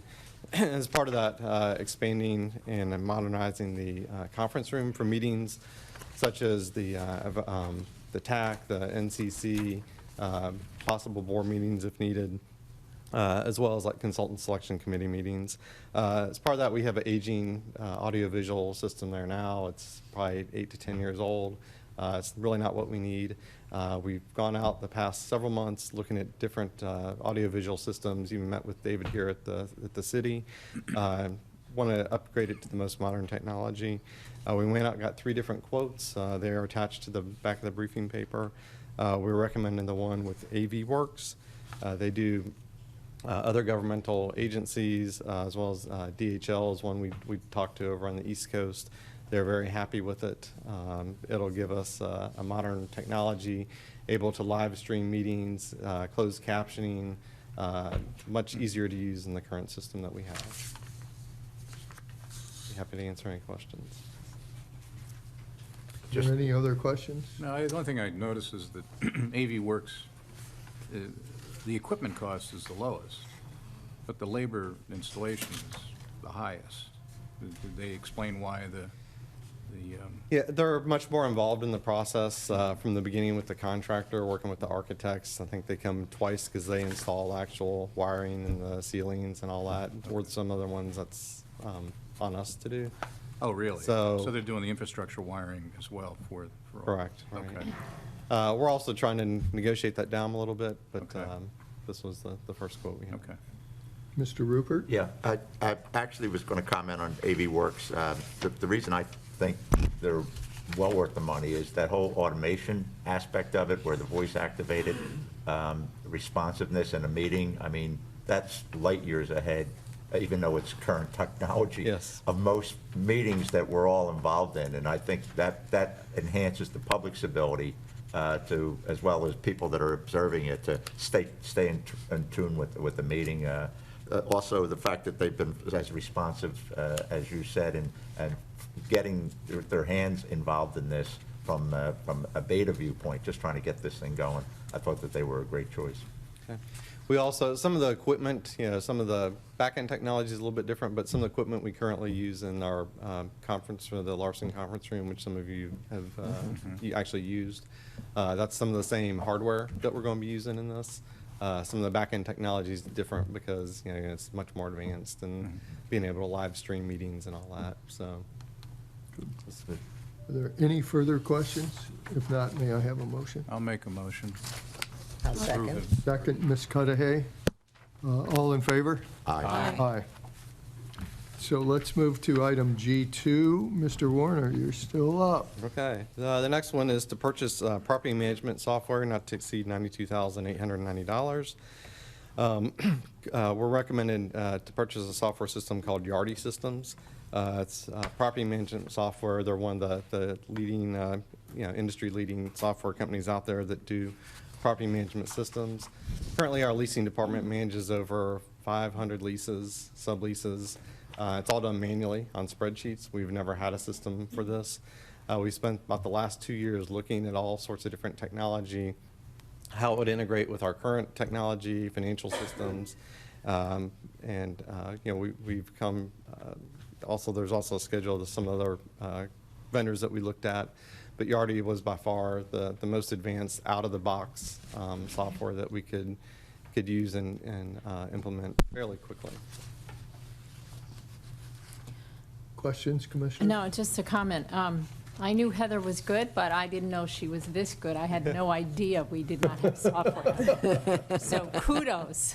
Yes. And if no one has comments, I would make a motion to approve. I just wanted to ask one quick. Sure. So does this have any integration characteristics with the Business Dynamics accounting software? It could, yeah. I mean, it's really a standalone, because it is a standalone system. Okay. It has an accounting system as part of it. Okay. So actually, the billing would be done out of the system, and we transfer the numbers over to the Business Dynamics. Okay. One of the other big advantages is it offers a customer portal. So any customer, a tenant of the airport can go on, they can upload documents, they can see their leases, they can pay their bills. So it's all, very user-friendly. It'll cut down a lot of the emails and, back and forth that we have, so. But that billing data would automatically be transferred? It'd be an It could. electronic transfer, right? Correct. Okay, all right. Not a rekeying, it would be. Yeah, exactly. No, That's a- it'd be That's a really uploaded. good question. It should be integrated with the ERP system. Yeah, I mean, I'm sure it can be. Yeah, we would drop a file and Right. upload, or we could do depending on how advanced we want to get. Right. Okay. our data. Yeah. I think you ought to just pursue that with them and do everything you can to do that, as well as to make sure that there's a real clear plan to load the data, because I agree with you, Heather's done a hell of a job. Yes. Yep. Okay. Any other questions? I heard a motion and a second, Second. I think, from Ms. Cudahy. All in favor? Aye. Aye. Thank you. Okay, item G3, Mr. Barry Brown.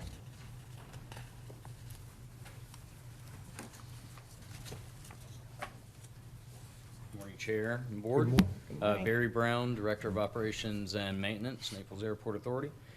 Action item 3 is to reimburse the United States Customs and Border Protection for IT equipment at an estimated expense of $94,263. That includes $78,204 for equipment and work, essentially, and reoccurring charges of $16,059 for annually. So essentially, we have a current standing memorandum of agreement with USCBP, and that includes the upgrade of their network, the IT systems that they use to facilitate international arrival and departure aircraft. As part of that, they upgrade, it appears to be basically every 4 years, although the MOA will state every 3 to 5 as needed. In speaking with them, it's more along the lines of when their warranties are going to run out, right? So then they replace the equipment. In this case, we were notified I received this email on May 25th, so fairly recently. And we have had a number of conversations with the port director, both current and previous, about getting a little bit better notification. And in the new MOA, there is a a note in there that there will be at least a 180-day notification in advance. So that's a positive. In addition to that, you know, since this is happening pretty regularly, every 4 years, being 2014, 2018, and now 22, I think we can reasonably expect that every 4 years it'll come back and we can do a little bit more planning. It appears that the costs have obviously increased with everything else, but nothing out of the ordinary, so pretty business as usual. The estimated amount for FY22 was not anticipated, and again, that goes back to the communication side of things, learning about this rather recently. And again, I've already spoke to how we as the airport will also work to anticipate these charges going forward. Reoccurring expenses are included in the FY23 budget. Any questions, Mr. Rupert? Just one question, Ed, and you alluded to it, just to clarify. So 4 years ago, 2018 and in 2014, we've also paid for new equipment. That is correct, we have. Okay, thank you. Yes, sir. May I have a motion? Make a motion to approve? I'll second. Motion and second by Ms. Messner. All in favor? Aye. Aye. Thank you. Thank you. Thank you. Let's move to item G4, Consultant Selection Committee Ranking of Firms. Brought my water, I'm going to be up here a while. Good morning, Kerry Keith, Director Airport Development. The request is for the board approval of Consultant Selection Committee ranking and authorization for the Executive Director to negotiate and execute a construction manager at risk agreement with Suffolk Construction Company. March 28th, the NA received 5 letters of interest statements of qualification in response to an RFQ for CMAR services for North Road Terminal upgrade. The Staff Evaluation Committee met May 2nd and through a formal ranking process selected 3 firms for further consideration. On June 1st, after in-person presentations, the Consultant Selection Committee recommended the following ranking. Suffolk Construction Company, number 1, DeAngelis Diamond Construction, number 2, and Manhattan Construction, number 3. Upon NA board approval, staff will begin negotiations with the number 1 ranked firm. Should negotiation be unsuccessful, we'll move to the number 2 firm, and in negotiations, move to the number 2 firm, and move forward with new negotiations. Task order for the discovery phase will be presented to the board at a later date, and this will all be done in coordination with the ongoing agreement with Schinkel Schultz for discovery phase on the North Road Terminal. Funding for this project is an amount of $3 million is included in the FY22 capital budget. Any questions? I don't see any question. Oh, Mr. Rupert. Just a comment, and I think we'll all agree, everybody that was in that room, and Don, excuse me, Commissioner Messer, but this was a really tough one. We had 3 solid players, both written and in-person presentations, and it came down to really a lot of both what was said, some nuance, and then who was doing what to reinforce it, and we had 3 excellent choices this time, and it made it a tough but I thought an invigorating meeting as well. And Suffolk got the nod, but it could have easily went either way, and we would have been very satisfied. Thank you for that input, and also thank you to that committee for the hard work, because I know those meetings are not easy. I haven't made many of them, by the way. So. I was sorry I missed that one. Yeah. I spent hours reviewing all the information. My wife had COVID, so. Yeah, quarantine. I read it all, but I couldn't make it due to conflict, so myself. Yeah. Yes. May we have a motion then? Chair, if I may, just Yes. before you do, just for the board's benefit, you know, a construction manager at risk is not a procurement method that we've done before. I think there were some lessons learned with the renovation of the GA terminal, where a different process where you have the contractor on board from the very beginning construction manager on board from the beginning makes a huge difference. And we've actually, just through the interview process, already seen a bit of that come to fruition. Just, oh, you can do this, or be careful of doing that. There's going to be a year or longer lead time, and where are you going to store materials? And, oh, they no longer make these materials, things like this, that a design professional just might not be privy to because things are changing so rapidly in the supply chain. So we're really looking forward. This, again, it's a renovation for the former commercial airline terminal. We don't anticipate airline service returning, but, you know, that's a 1983 building. So no doubt, as we go through, the next step is to negotiate and come back to you with agreements for discovery phase to really refine what the ultimate use of that building is going to be, whether it's inclusive of museum, car rental, some of the GA operations like it has been. That's still all up for, refinement. So, thank you. Thank you for that clarification. And I applaud you all for moving to that technique and hiring the construction manager at risk, because it does make a lot of sense. And just one other comment, because we debated this as well. Suffolk, who we chose, also is working on the Naples Beach Hotel project, and we were concerned, but we were glad to know that they were going to have that much resource in the neighborhood. Yeah. But we also wanted to make sure that, we're going to be the little guy on the block of that resource, but we wanted to make sure we had a loud, clear voice. The local manager that they submitted, first of all, he started his presentation talking about he viewed our values and strategy, and he did basically a great statement that they're aligned with the way that they do business and we do business, and he was going to be the guy on the site, and so it was a very positive presentation. He actually showed a slide of our strategic plan. Yes. And that said a lot to us. Yeah, it does. Yeah. I'd actually met that guy during the Naples Beach and Oh, did Golf you? Hotel process, so I know he's quite convincing. Yes. Yes. All right, may I have a motion? And sorry to belabor this, but just to clarify, because I know you've been using the term choosing, for this type of procurement, you're, as you Ranking. know, and for the public's benefit, you're approving the ranking of these firms.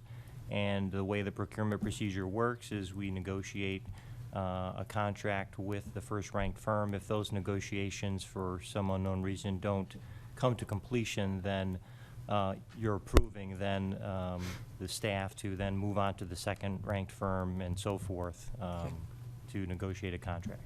That's correct. Thank you very much for the clarification, Mr. Owens. So if I may have a motion for this ranking?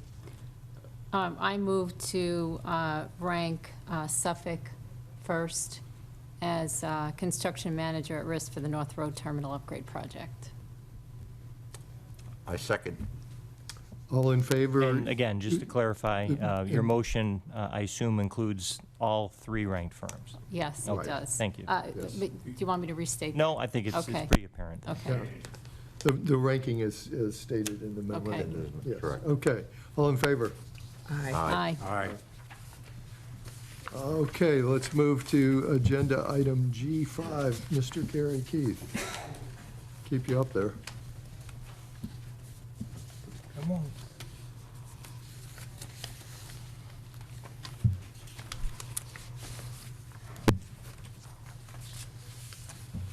Okay, this is the board authorization for the executive director to execute a contract with Hanson Professional Services with South Quad Hangar Development Phase 1 Discovery, an amount not to exceed $178,130, which includes a 10% contingency. At the April 2022 meeting, the board selected Hanson as the design firm for the South Quad Development Project following a competitive selection process. Staff is recommending a discovery phase to finalize the project scope, layout, and select materials in light of the ongoing supply chain challenges. We also have some considerations with South Quad or South Florida Water Management District. As you can see on the drawing, we're going into part of the existing pond, which will change some of our permit requirements with South Florida Water Management District. Where'd it go? There are changes to the current City of Naples water management requirements. So there are a lot of things that will affect what we ultimately decide is the first phase of the actual design of this project. Supply chain issues, actual material considerations, the possibility that instead of using steel because of the cost and the long lead time, we're going to look at the possibility of tilt-up concrete for the T-hangers. So there are a lot of different things that we need to get through before we can actually start the design or move to the design phase of the project.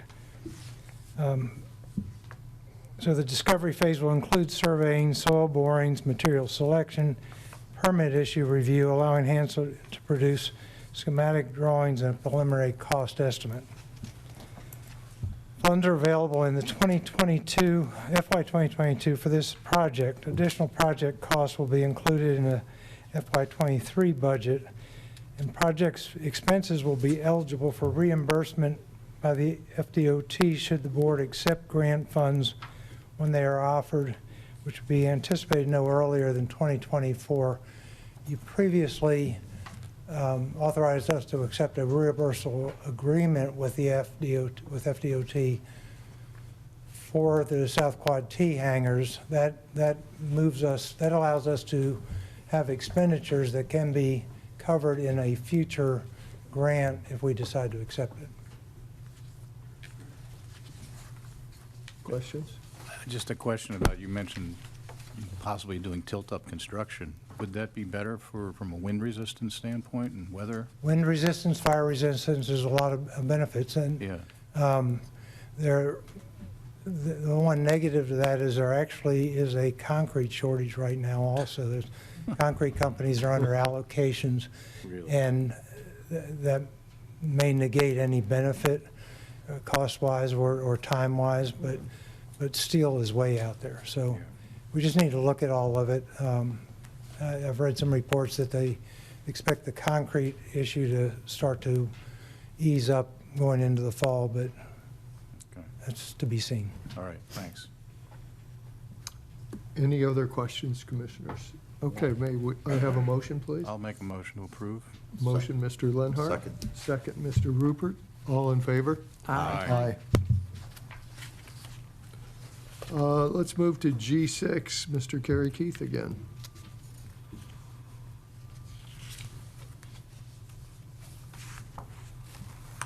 Okay, thank you, Dave.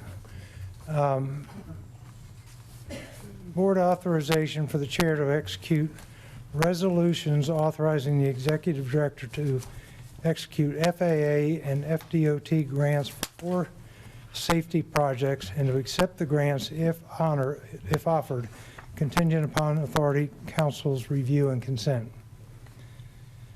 These grant requests will be submitted to the FAA and FDOT for potential funding as part of the NA effort to improve safety and address items noted during previous FAA Part 139 inspections. And the four projects are, let me see, I need to go a page down. The first one is the 523 drainage and safety improvements. Phase 3, you'll remember we did Phase 1, which was the wildlife area in the West Quad, and Phase 2, which was the infill of all the standing water in the northern end of the 523, between 523 and Taxiway Alpha. Phase 3, which was not originally funded by the FAA because of some questions they had about the design and some wildlife issues, is the southern half of that project. It's currently, you can just barely see under the red, the shaded areas, which are open swales that typically a lot of the year, probably 9 months of the year, have standing water. We can't mow it. It's a wildlife attractant. Birds go in there to feed, and it becomes an issue. For the 523 project, invitation to bid for construction service was advertised March 20th, 2022, with the bid opening April 27th of 2022 with 2 bids. The funding request not to exceed $5,400,000 is based on engineering and construction phase services of $417,088 and a low compliant construction bid price of $4,940,597. Total is $5,357,685. The three design projects were negotiated are part of our on-call general consulting agreement with Hanson Professional Services. These are, the first one is the runway 5 service road and relocate runway 23 service road. If you look at the picture on the right-hand side, we have an existing service road at that end of the runway, and this is used by staff and primarily fuel trucks to get from the east quad over to the north quad for servicing the buildings and fueling aircraft on that side of the airport. Problem with that is this is often the active runway, so the fuel trucks end up in line with the airplanes to get they're waiting to take off. So you have a lot of delays, and we'd rather not mix the two. The other issue is that when this was originally constructed, it is inside the safety area at that end of the runway. So by moving it to the new location, it'll be out of the safety area. We still will have the intermingling with the aircraft, but the second part of that project is to add the service road at the other end of the runway, at the 5 end. And by doing that, when 23 is active, all vehicle traffic will go to the other end of the runway. By doing this, we're not mixing the traffic with the aircraft, and we're also staying away from the possibility of having to do runway crossings.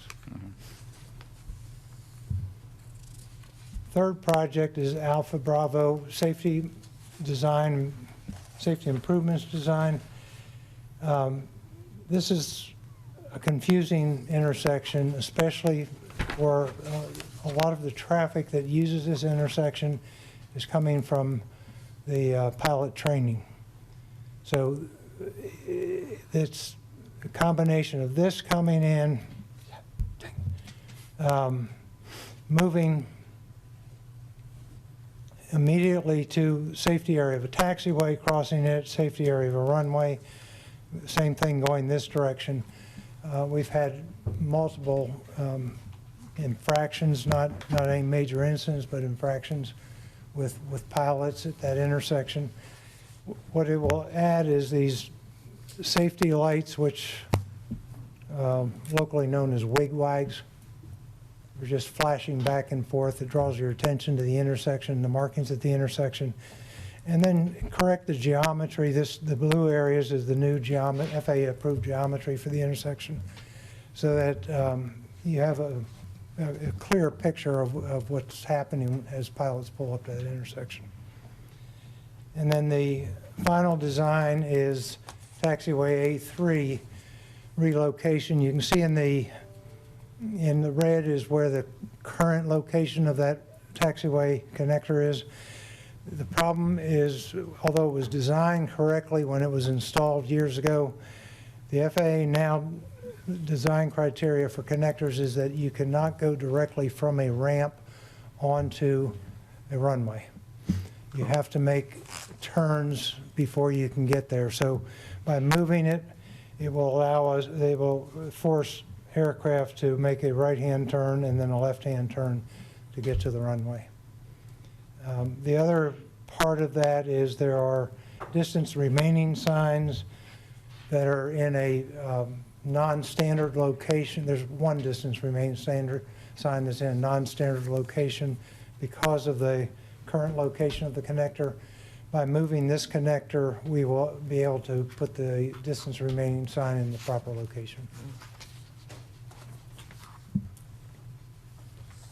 Is the distance locating sign far off from where? Like 60 feet, I think. Oh, okay. So, I mean, it's not far, and the speed you're traveling, I don't Right. think it's going to make any difference to anybody, but it's a technical thing from a design standpoint.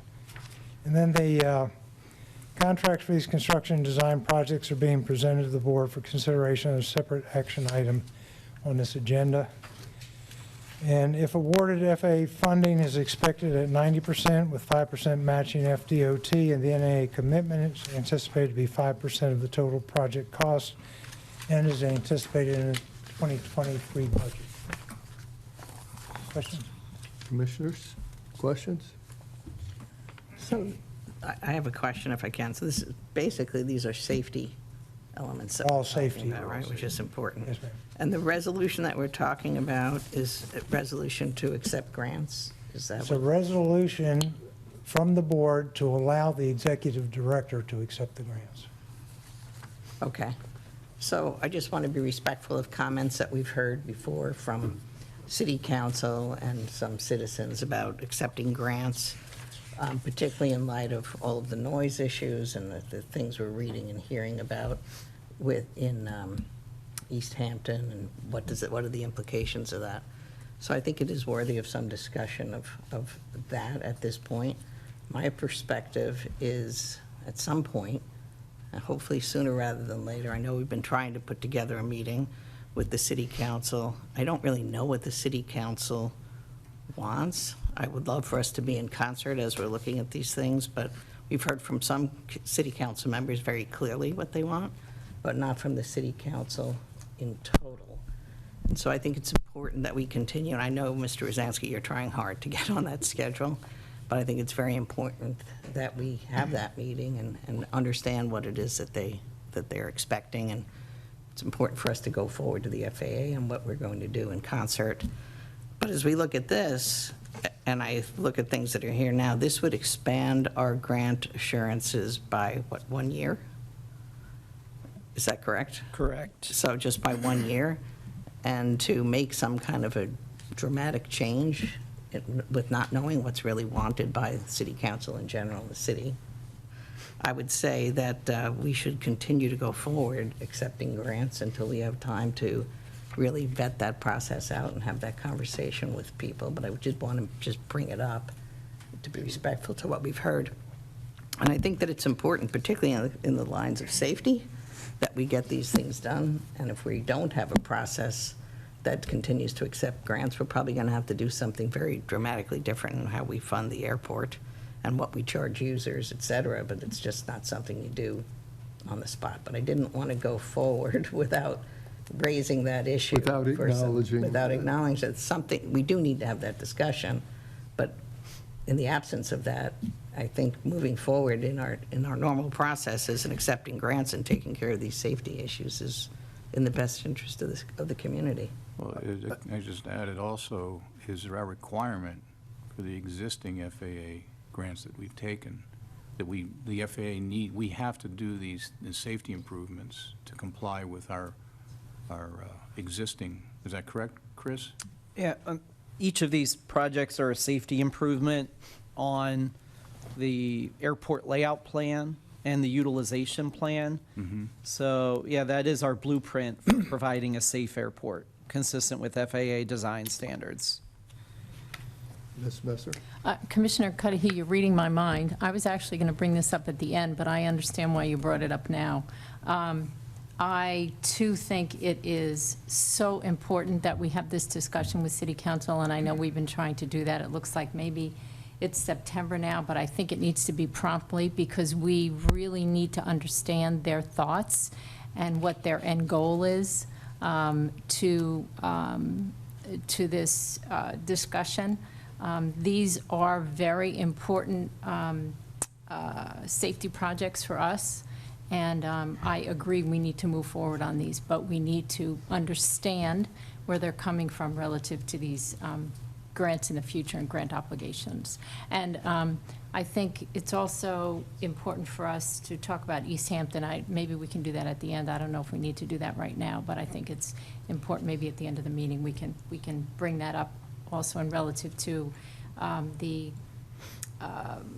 email that Chris sent around as an update. But for those people here or those people listening, maybe we can discuss that as well, because that brings up grants also.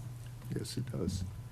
Just to be clear, as an individual board member, I wholeheartedly agree that until we receive both a unified and a clarified position from the city council, which I think we will get, and that we all, as a board for the airport authority, as well as the city council, have agreement on an end game to what we want to do. Right now, we don't have an agreement on an end game. That any means to that end game, to me, requires, including the acceptance of grants, needs to be explored and clarified as that if we do something, it'll get us to where we want to be 20 years from now, or it might get us to where we want to be. To have that degree of uncertainty about what the position of the entire city council, as well as this board and the airport authority, to me, would be imprudent not to accept the grants that are being presented right now, or could be presented right now, for the necessary safety improvements. And I just feel that I have both a fiduciary responsibility to the airport authority, as well as an ethical responsibility to continue to support the safety, ongoing operation, modernization, and efficiency of this airport until we decide to do something different than the current practice to support those four things. I appreciate all your comments. I've been giving this matter a great deal of thought, and as we're all aware, we need the meeting, and we need to lock arms with City Council. I believe that the work that the Noise Committee and the TAC have done is really exceptional, and I think we are at a place where we have a really good chance of getting the FAA to listen to us and maybe make some changes, predominantly hire faster. I don't know what else we'll get, but I think that seems to be something that would really be helpful. And it seems to me that we need to be arm in arm with City Council. We need our two congressmen, Byron Donalds and Diaz-Balart, and hopefully Rubio and Scott, our senators, also supporting us, and we need to make that to be a strong presentation. I do not think we would be a strong presenter at FAA if we walked in with a bit of a taint of looking like East Hampton by starting to refuse grants. Great. So I think that that would be a really poor idea. And secondarily, to refuse grants relative to safety that is absolutely needed would just diminish our financial condition with no clear objective. And I believe that looking at East Hampton, I'm really glad they went out there and did this so we can see what that's all about. But anybody that thinks that that's a roadmap to follow yet, I think is not fully studying it. I think that's a 2 to 5 year process to see where that's at, as would be our process of fully evaluating what our next steps are after we see what we can get from the FAA relative to helping ameliorate our noise problems. I also believe that another factor will help ameliorate our noise problems, and that is the fundamental issue of the stage 3 phase out, which will occur by the fact that they're simply old jets. And that's 13%, is that right, of our fleet mix? Approximately, yes. Approximately. And due to the high cost of the fuel, due to lack of parts, et cetera, and the fact that they're just old jets, they are going to decrease because the new jets are simply quieter. And so that's a function of obsolescence. And that will also improve our noise issues. relative to the earlier presentation we had from ESA on other new technologies and where this airport might be, that's all coming along in this same 5-year or so period. So we're going to have a lot of impact from that, positive or negative. And so I think that there's a lot to consider, but any knee-jerk reaction of not accepting grants would simply be imprudent and irresponsible. Totally agree. Great. Very well said, Thank you. both you and Mr. Rupert. Any, well, I guess we've all come to the conclusion. May I have a motion and a second? I move that we accept these grants A and as motion? outlined. I second it. Motion by Ms. Cudahy and a second by Mr. Rupert. I did kind of foreclose discussion. Should I have done that? Is there any further comments? No, that's good. Okay. All in favor? Aye. Aye. I didn't mean to foreclose discussion. No, it's No, not. we were done. I did want to make my thoughts clear. Okay, let's move to item G. 8. Oh, yeah, we moved through several of them. Thank you very much, Mr. Keith. Go ahead. Action item 8 is request to authorize the executive director to execute the First Amendment to task order with EG Solutions for the Runway 523 Safety Improvements Project, contingent upon execution of a grant agreement with the FAA in amount not to exceed $417,088, which includes a 10% contingency. As I stated before, this project's a continuation of the Runway 523 Safety Project Phase 1 and Phase 2 completed in November 2021. This was originally proposed as one project, and the FAA requested a delay of Phase 3. The project will improve airfield safety, airfield drainage, reduce standing water, and eliminate wildlife attractants. Go back. EG Solutions was selected through a competitive selection process in 2018. The board authorized the original professional services agreement and task order November 15th of 2018. The original scope included design, bidding, construction phase services for all 3 projects as one project. Breaking out the scope into multiple projects has increased the required submittal review process, oversight, and on-site inspection time. An independent fee estimate was completed by a third-party firm based on the consultant's proposed scope of work. The independent fee ended up being within 10% of the proposed fee as required by the FAA and was estimated at $385,822. And that doesn't include the 10% contingency. Staff is requesting approval of the amendment to the EG Solutions, Inc. contingent upon receipt of a grant agreement with the FAA. You probably noticed that the FAA has recently announced award of a grant for this project prior to us even submitting the grant application. The notice that came out and the dollar amounts was based on our pre-application that was submitted back in the fall. So we're not sure timing on this or what the dollar amount will finally be. And this project is being submitted to the FAA for funding with the NAA participation anticipated at 5%, and funds are available in the FY22 budget. Any additional funds needed to complete the design will be included in the FY23 budget. And one comment about the IFE, and it's the same for all of them. Our original, the proposal, what the process is the consultant will give me a scope of work and a fee sheet with no dollar amounts on it. And that's submitted to an independent firm, and they will put their estimate of what the cost is for that project. Once I get that back from the independent firm, then I request the proposal with the dollar amounts included from our consultant. In this case and the 3 other ones that are coming up next, in all cases, our consultant was lower than the initial independent fee proposal.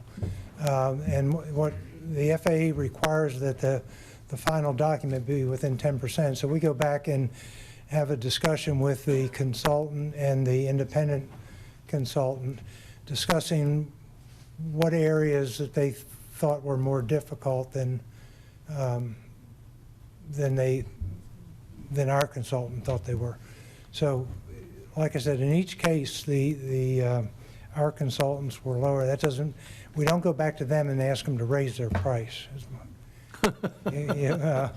You have to work with the independent consultant. So I think that was an interesting side to this round of independent fee estimates. Mr. Rupert? Yeah, I just want to get a point of order here. Did we skip over Wright Construction? We did. All right, and I don't mean to make it an awkward Yes. moment, but I was just trying to follow what was up there, and I'm prepared to Okay, discuss. my page is stuck together. That's fine. Action item 7 is We were actually going to up on let the- this, yeah. I would recommend we just finish this Yeah. item And let this, circle that's, back. and that's fine, and then we'll Yes. go back to it, because Exactly. they both required resolution. Correct. Okay. My fault. No, Thanks for fixing that. That's right. I was just- So let's I finish was this dazed one and and we'll go confused. back to 7. Right, Thank okay. you. So this is action item 8 right now. Correct. This is item 8, yes.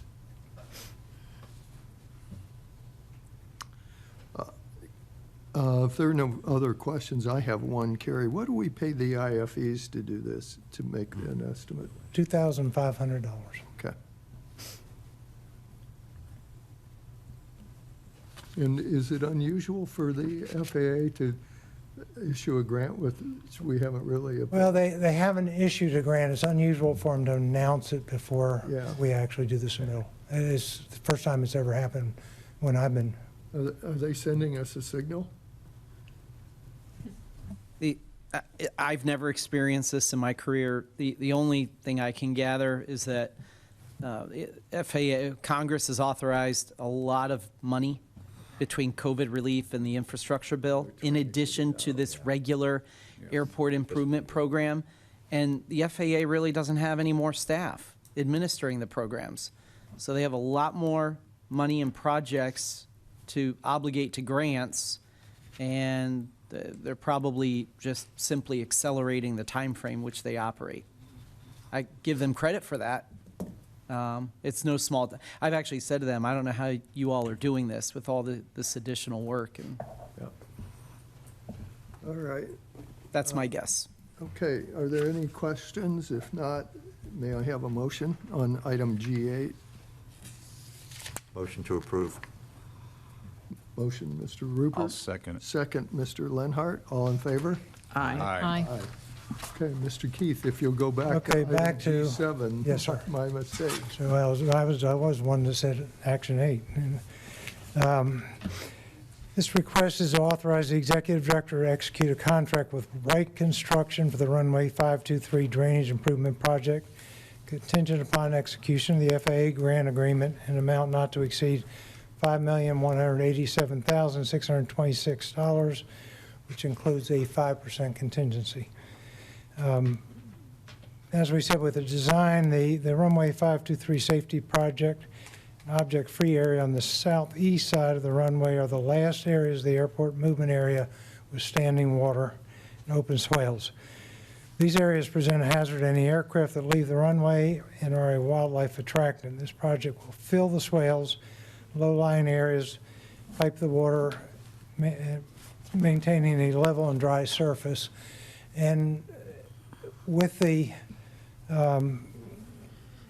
tropical storm we had a couple weeks ago, going out and observing the area that was done last year, which is the phase 2 of the project, it functioned as it's supposed to. There was minor standing water actually during the day of the rain, and the next day it was all gone, where the other end had water in it for a week or more, and still has some water in it. So the design is the same for the south side, and the north side functioned as it was expected to. The bid was advertised March 20th this year, and bids were due April 27th. 2 bids were received. Wright Construction for $4 million, that number's not right, $4,940,000, and Quality Enterprises for $5,140,000 approximately. Execution of the contract with Wright Construction would be contingent upon execution of the grant agreement with the FAA. And we talked about the current announcement for the FAA. This project is being submitted to the FAA, FDOT for funding with participation, NA participation of 5%. And funds are available in the FY22 budget for work to commence this fiscal year. Any additional funds needed to complete design will be included in the FY 2023 budget. And one more comment about the FAA. They have requested that we submit these documents and our formal application today or tomorrow with board approval. And in discussion with our contact at the FAA, at the ADO, she said that she wanted to get them so that she could program the funds. That typically means they're ready to go. Chair, if I may, Carrie, you made comment that number's not right. It's the way it's written here. It's not $4,940. There's a digit missing. So the number, Wright's was approximately $4,940,000, and QE was approximately $5,140,000. Okay, just want to clarify that because you did make that statement. No, it's a typo on the. Yeah, it's right in our notes. Yeah. It's right on ours. And then we add a 5% contingency. Yeah, Yeah, could it's I not- ask it's why not- 5% typically? I thought we were adding 10%. 10% was on the consultant Okay. design fee, not on the construction. Any other questions? Just Yes, sir. when do you see this work commencing, assuming it's approved? And then secondly, how long do you see it taking? Time frame on that, Scott's about 9 months? Time frame's about 9 months. It's almost all scheduled for night work. Okay. So they'll come in 9 o'clock, 10 o'clock at night and be closed up, inspected, and out of there by 6 in the morning. And that would begin in June or July? As soon as we have a grant and we can move forward with ordering materials, you have a lead-up process to get all the submittals in and everybody's scheduled, but as soon as possible following grant approval Okay, or submittal. Because this is a safety issue. yeah. Yeah. I just assumed the aerial photo was dated because there's water in the, Yes, this is not a, in the area that's already been. not the most recent Google Earth photo. Just for illustrative purposes. Okay. If there are no further comments, may I have a motion? So moved. Mr. Second. Lenhart, Second. Mr. Rupert, second. All in favor? Aye. Aye. Okay, we're on G9, is that right? G9. Okay, thank you. Oh, Miss, Do you suppose at some point we would yes, take a break? I was going to address the break, thank you. Could we take a short 5-minute break? Sorry, Carrie. Certainly. Thank Because you. I think otherwise we'll be able to get this done in about another hour or less. Thank you. Thank you. Thank you.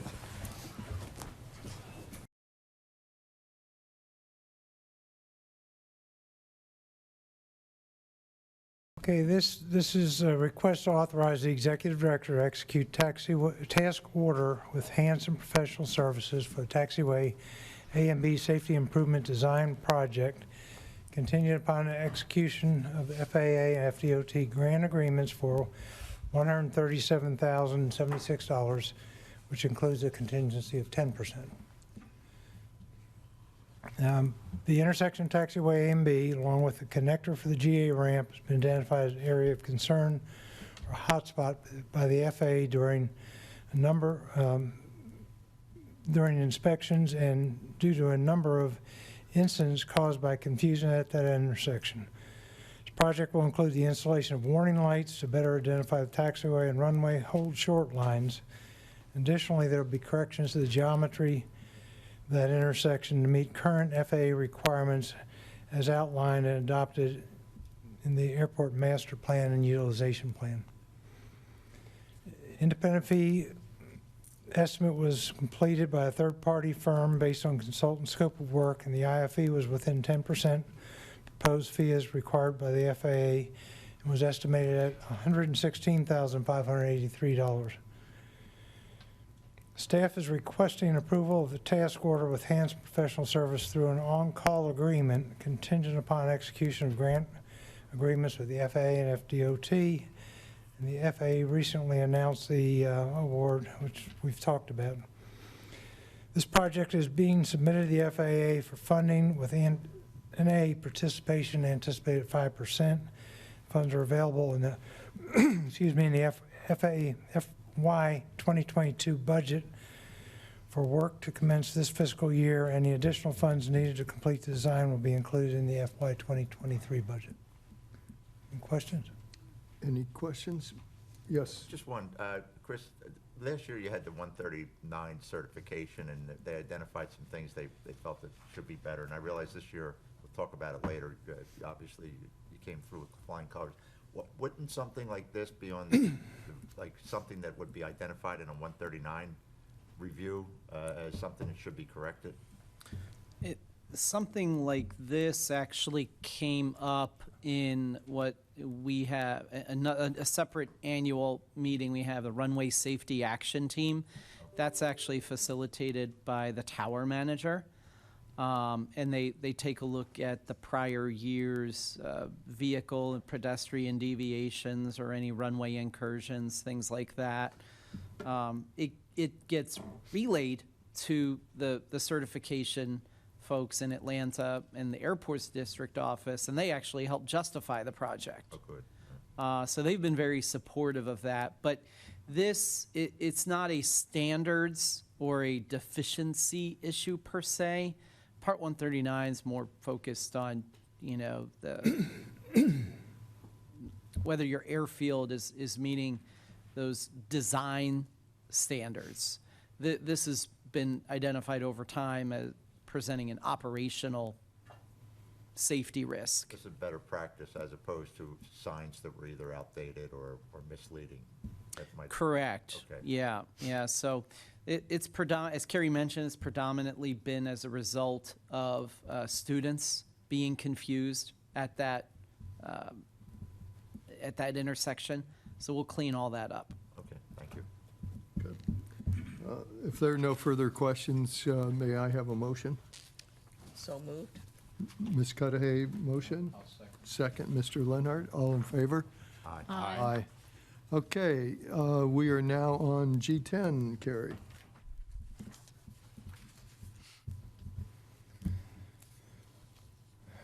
The request is the authorization of the executive director to execute a task order with Hanson Professional Services for the runway 523 interior perimeter road design project, contingent upon execution of a grant agreement with the FAA in amount not to exceed $177,520, which includes a 10% contingency.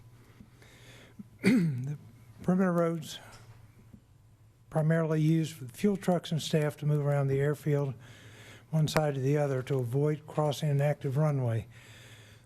Currently, the only access around 523 is the road at the northeast end, where it's located in the runway safety area. This project will relocate the perimeter road outside the safety area. And then additionally, we will add the second perimeter road at the other end of 523 around the 5 end. As we discussed before, this will allow our traffic, fuel trucks and staff to move the opposite direction that the actual active aircraft are moving for takeoff. So it will separate, give us much better separation of the two. An independent fee estimate was completed by a third-party firm based on our consultant scope of work. This IFE was within 10% of the proposed fee. It's required by the FAA and was estimated at $150,000. Staff is requesting approval of the task order with Hanson through an on-call agreement contingent upon execution of the FAA grant agreement. The FAA recently announced the award of the grant prior to staff submitting the formal application.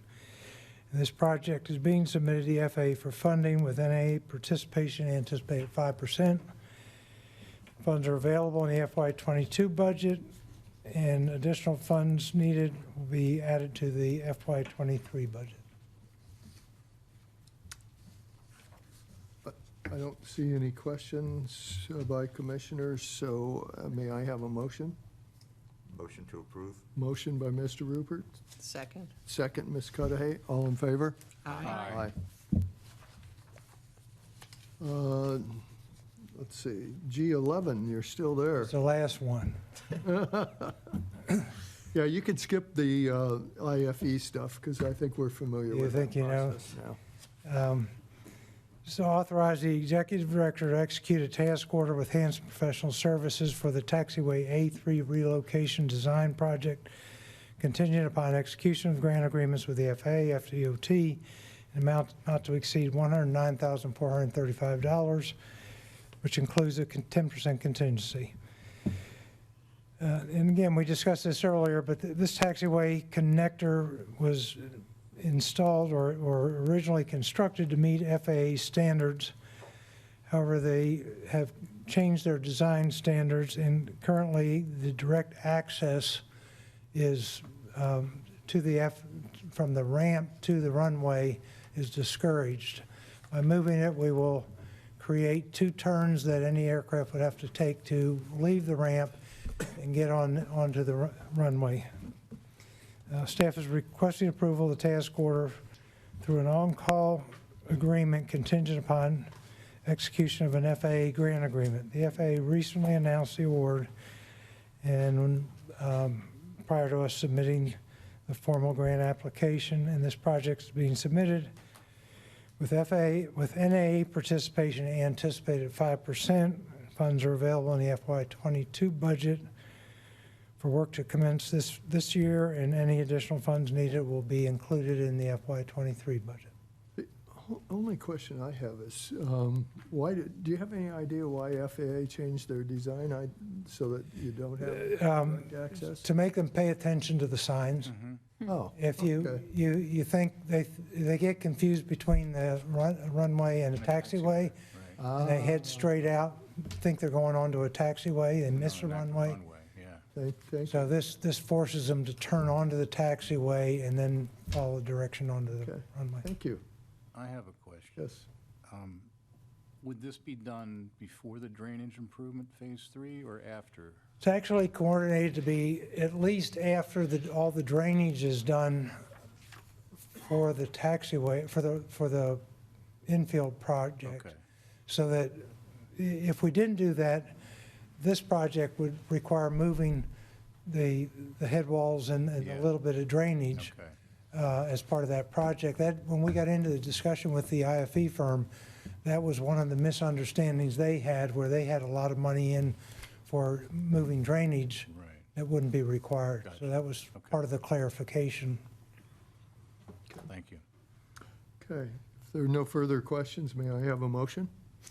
I would move to authorize the executive director to execute a task order with Hanson for taxiway A3 location not to exceed $109,435. Wow, that was very precise. Very good. I second. Second by Mr. Rupert. All in favor? Aye. Thank you. And now we'll move to, let's see. Oops, sorry, I got a little behind on my New business. New business. new business. Strategic Plan Scorecard. Ms. Cooper, Good morning. how are you? Good morning. Well, thank you. Let's see.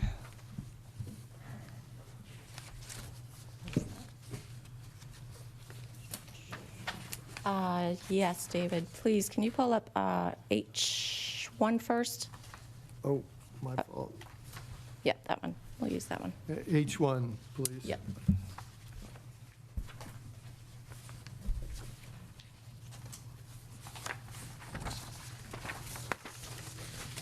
So I'm here this morning to present to you the mid-year scorecard for the strategic plan for this fiscal year. This scorecard, as you know, is a snapshot of the goals and objectives that staff have been working on to achieve through the initiatives and the measures through this fiscal year up through May 31st. Oh, there we go.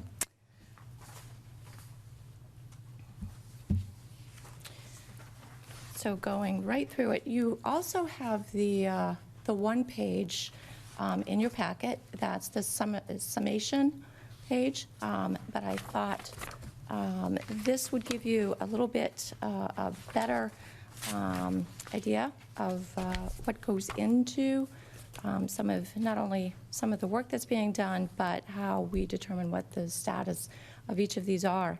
So the first objective is the initiative is to complete those capital projects over $1 million. Now, that's not all the projects, as you probably have an idea from my colleague, Mr. Keith, who was up here this morning. And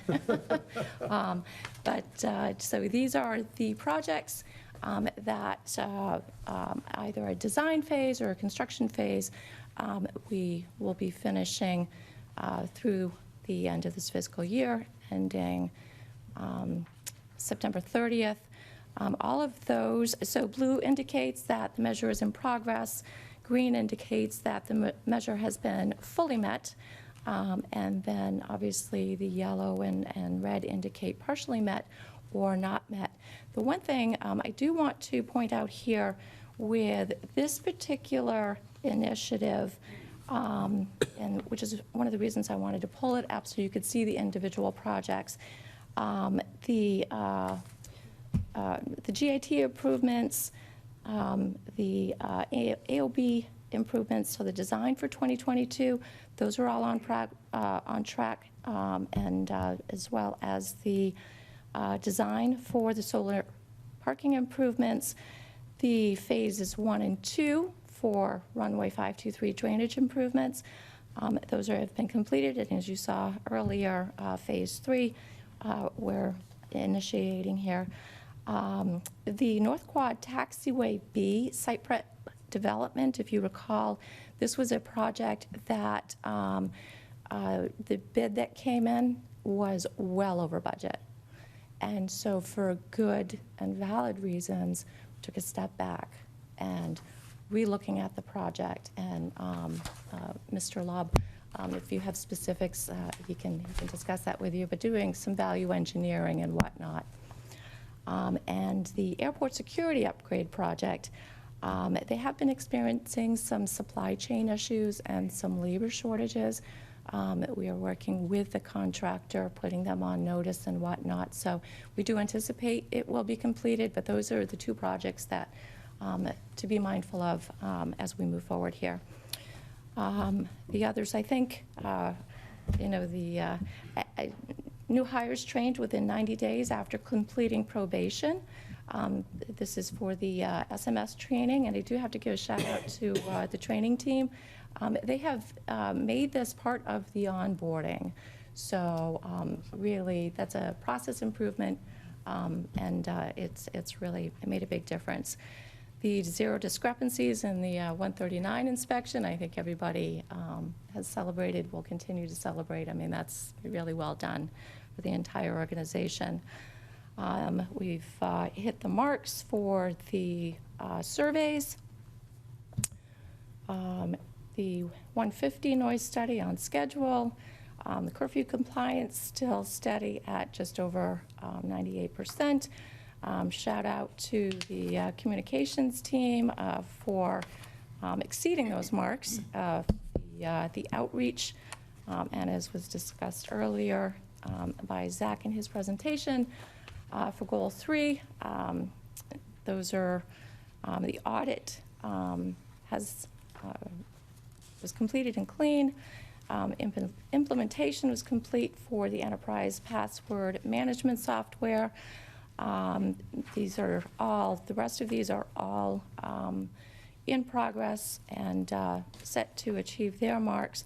The one thing, the employee phishing test, where it says where currently the overall campaign average rate is at 92%, that's because the campaign, it's measured by campaign, not a snapshot in time. So that's how this is being reported. And finally, the excellent HR team, the employee engagement survey is scheduled for June, so that will take care of the employee engagement. That should kick off, I think it's basically finalized. It will be released in the next 2 weeks. The average time to fill, again, the great HR team meeting that mark. And really want to commend all of my teammates and colleagues for really taking these last two seriously. So completing the leadership development program that's offered, taking advantage of that, understanding the importance of honing your skills and to become better leaders, as well as employees.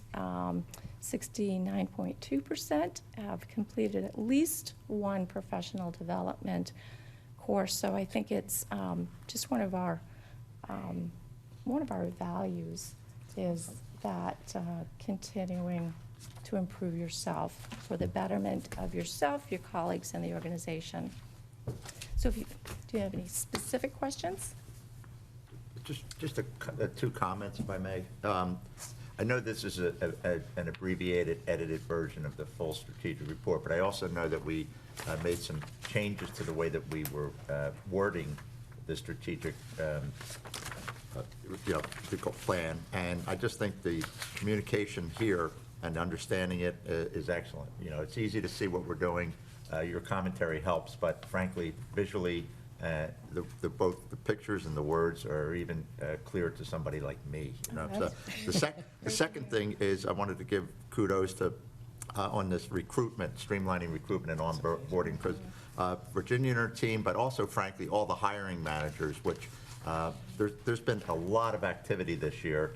The year before last, frankly, it was something that I felt we weren't doing a very good job of, and it was taking forever to get positions filled. It was affecting morale, growth was going. I just thought it was kind of feeding itself. Like until you bring on new people to help with the additional work, the people that are doing the work are getting unrewarded by having to work harder because things take longer to get somebody hired. So this to me might appear to be, you know, an important, but to me it's monumental to finally make that transition. When you have an opening, get the right person, get them on board, and then get them assimilated. So I think this was a really important thing to be a responsive organization that we did. Thank you, and I really appreciate those comments, and you know, all credit goes to Virginia for identifying a recruiter to bring on board. So she's really made a huge difference, and as you also rightfully pointed out, the hiring managers as well. So thank you all. Sure. Donna? Diane, just to follow up on the employee engagement survey, I'm wondering, after the results come back in June, what's the follow-up process off of that? Generally, well, first, of course, the executive team and leadership, we meet to discuss what those results are. As you all know, but I do want to just make it a point for anybody. This is,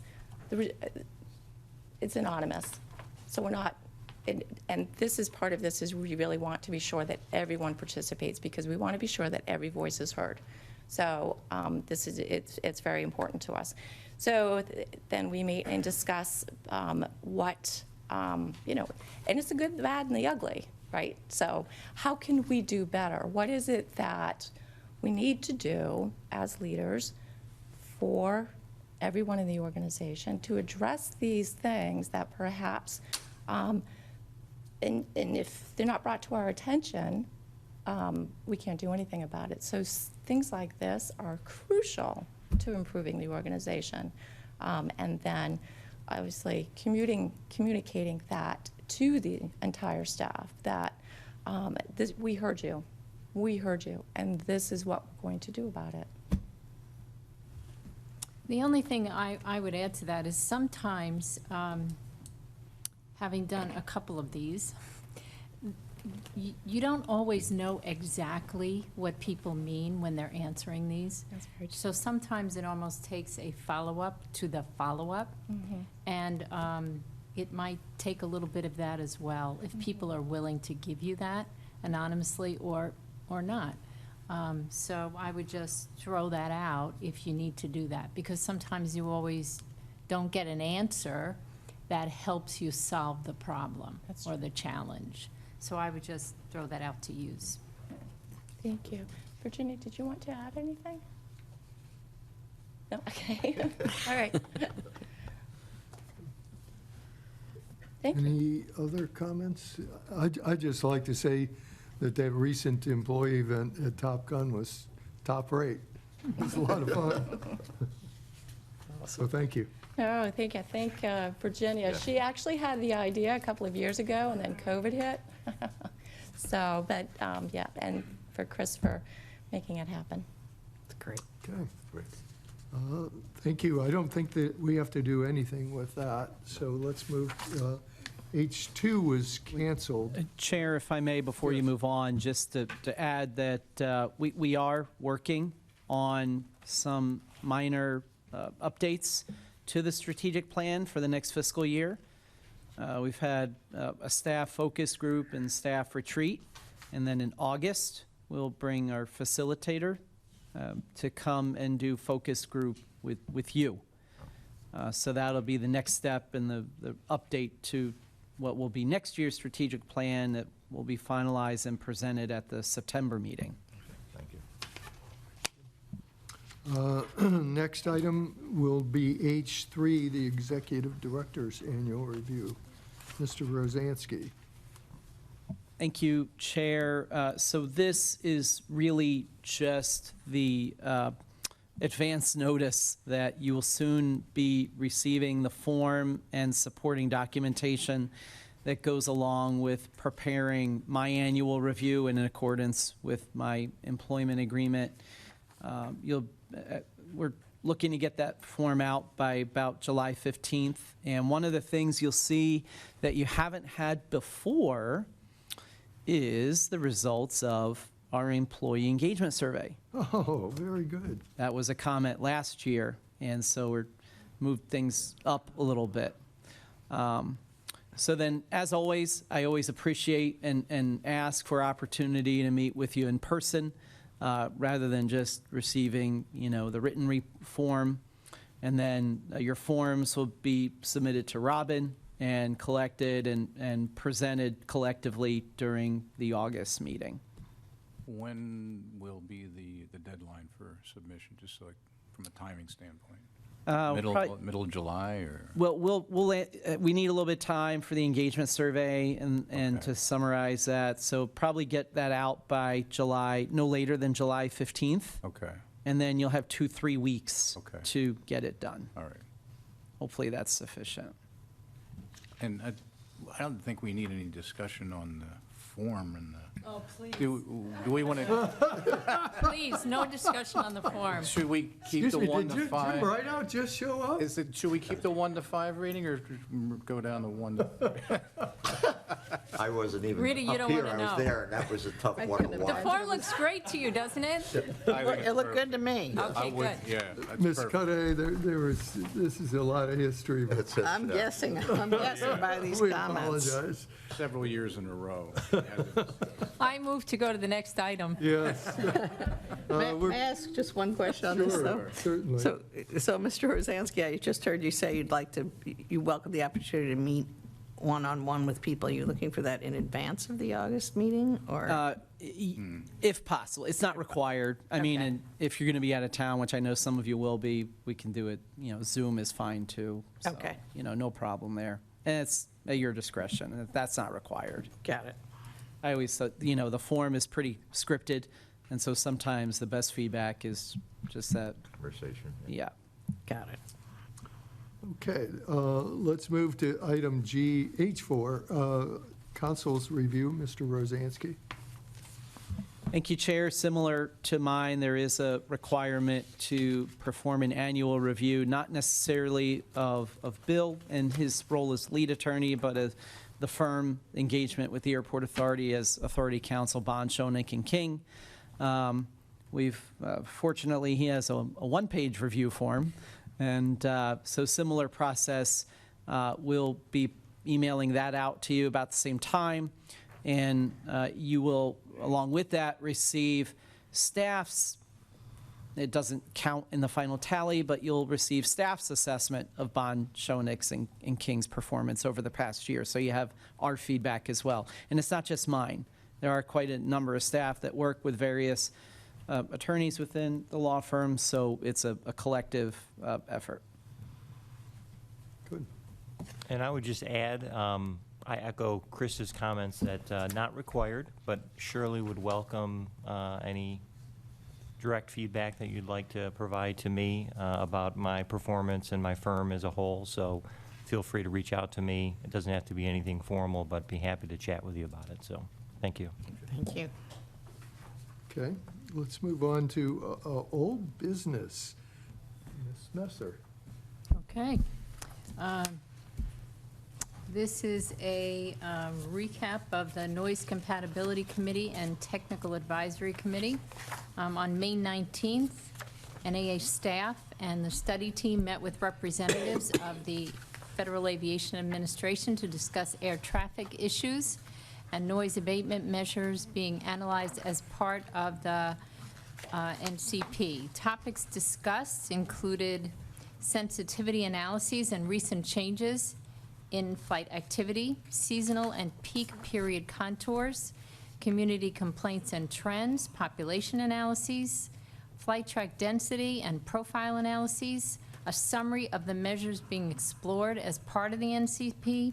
At the end of the meeting, FAA requested a letter from the NAA identifying alternatives to begin analyzing. Also, the NAA will begin to work with FAA throughout the Part 150 study process to help identify practical solutions to addressing noise impacts both within the confines of the study as well as to identify potential solutions that can be implemented outside of the study. The NAA held its second joint meeting of the Noise Compatibility Committee and the Technical Advisory Committee on June 2nd. During the meeting, NAA and our consultant ESA presented a summary of the May 19th meeting with the FAA, as well as initial evaluations of several of the highly prioritized noise abatement recommendations. The meeting was well attended by over 800 in-person and online participants. The workshop materials and video are available on the airport's website, flynaples.com.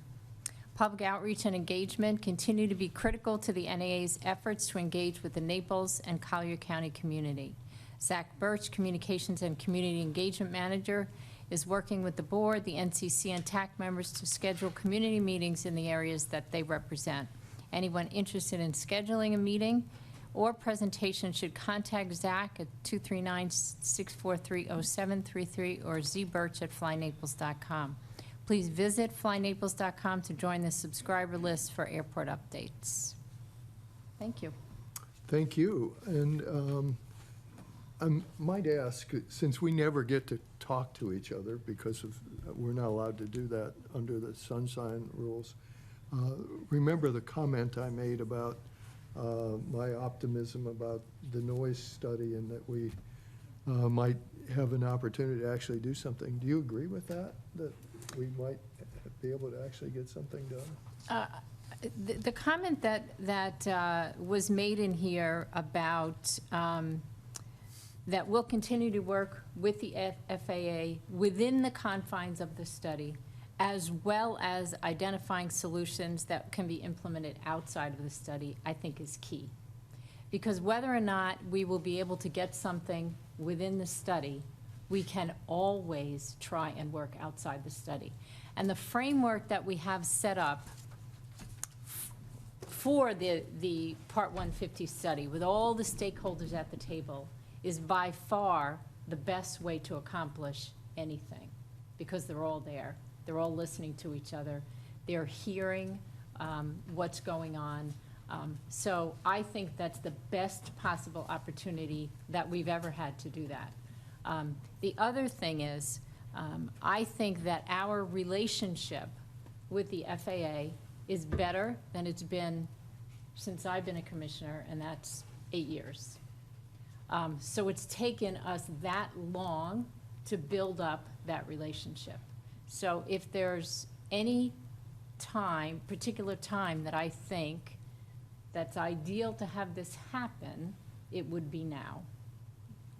Whether or not, I don't have a crystal ball. But I think all the cards are in the right place right now for us to facilitate that happening. So all we can do is keep that up, continue to make sure that people are educated, and that changes daily as more people come into our community. They need to be educated. It's a complicated subject. Continue to make sure that our tenants are educated, the FAA is educated as to what's going on in the community, our community leaders, city council, county commissioners. So it's just a continual process, and that will never change. I mean, that will be ongoing. So I think we have a work cut out for us, but I think we are setting ourselves up to do the best that we can, if that answers your question. It certainly does, and I Okay. thank you. And your perspective is enormously helpful because you've been really working this problem hard for 8 years. So thank you. Any other questions, comments? Thank you for your report. You're welcome. And let's move to the leadership team report. Excuse me, Chair Dustin, we do have a public comment after I. But as I understand it, public comments are later on. Do I have the choice of doing it now? Did the person from the public request to speak at a particular agenda item? Yes. Yes, Okay. you And did. which agenda item was that? After old business. Okay, so it's in your discretion if Oh, you'd like to okay, hear that. then, yeah, I'll certainly do that. I didn't realize that I had the authority to do that. Thank you. So, Mr. Jim Stryker, welcome up. Come on. Good morning. Oh, actually, that one. It's that podium. Jim. Oh, that one. Yep. Get your steps in. First of all, I think Donna took most of what I was going to say, but I'm going to go through it anyway. I'm sorry, think Jim, you're- to steal your thunder.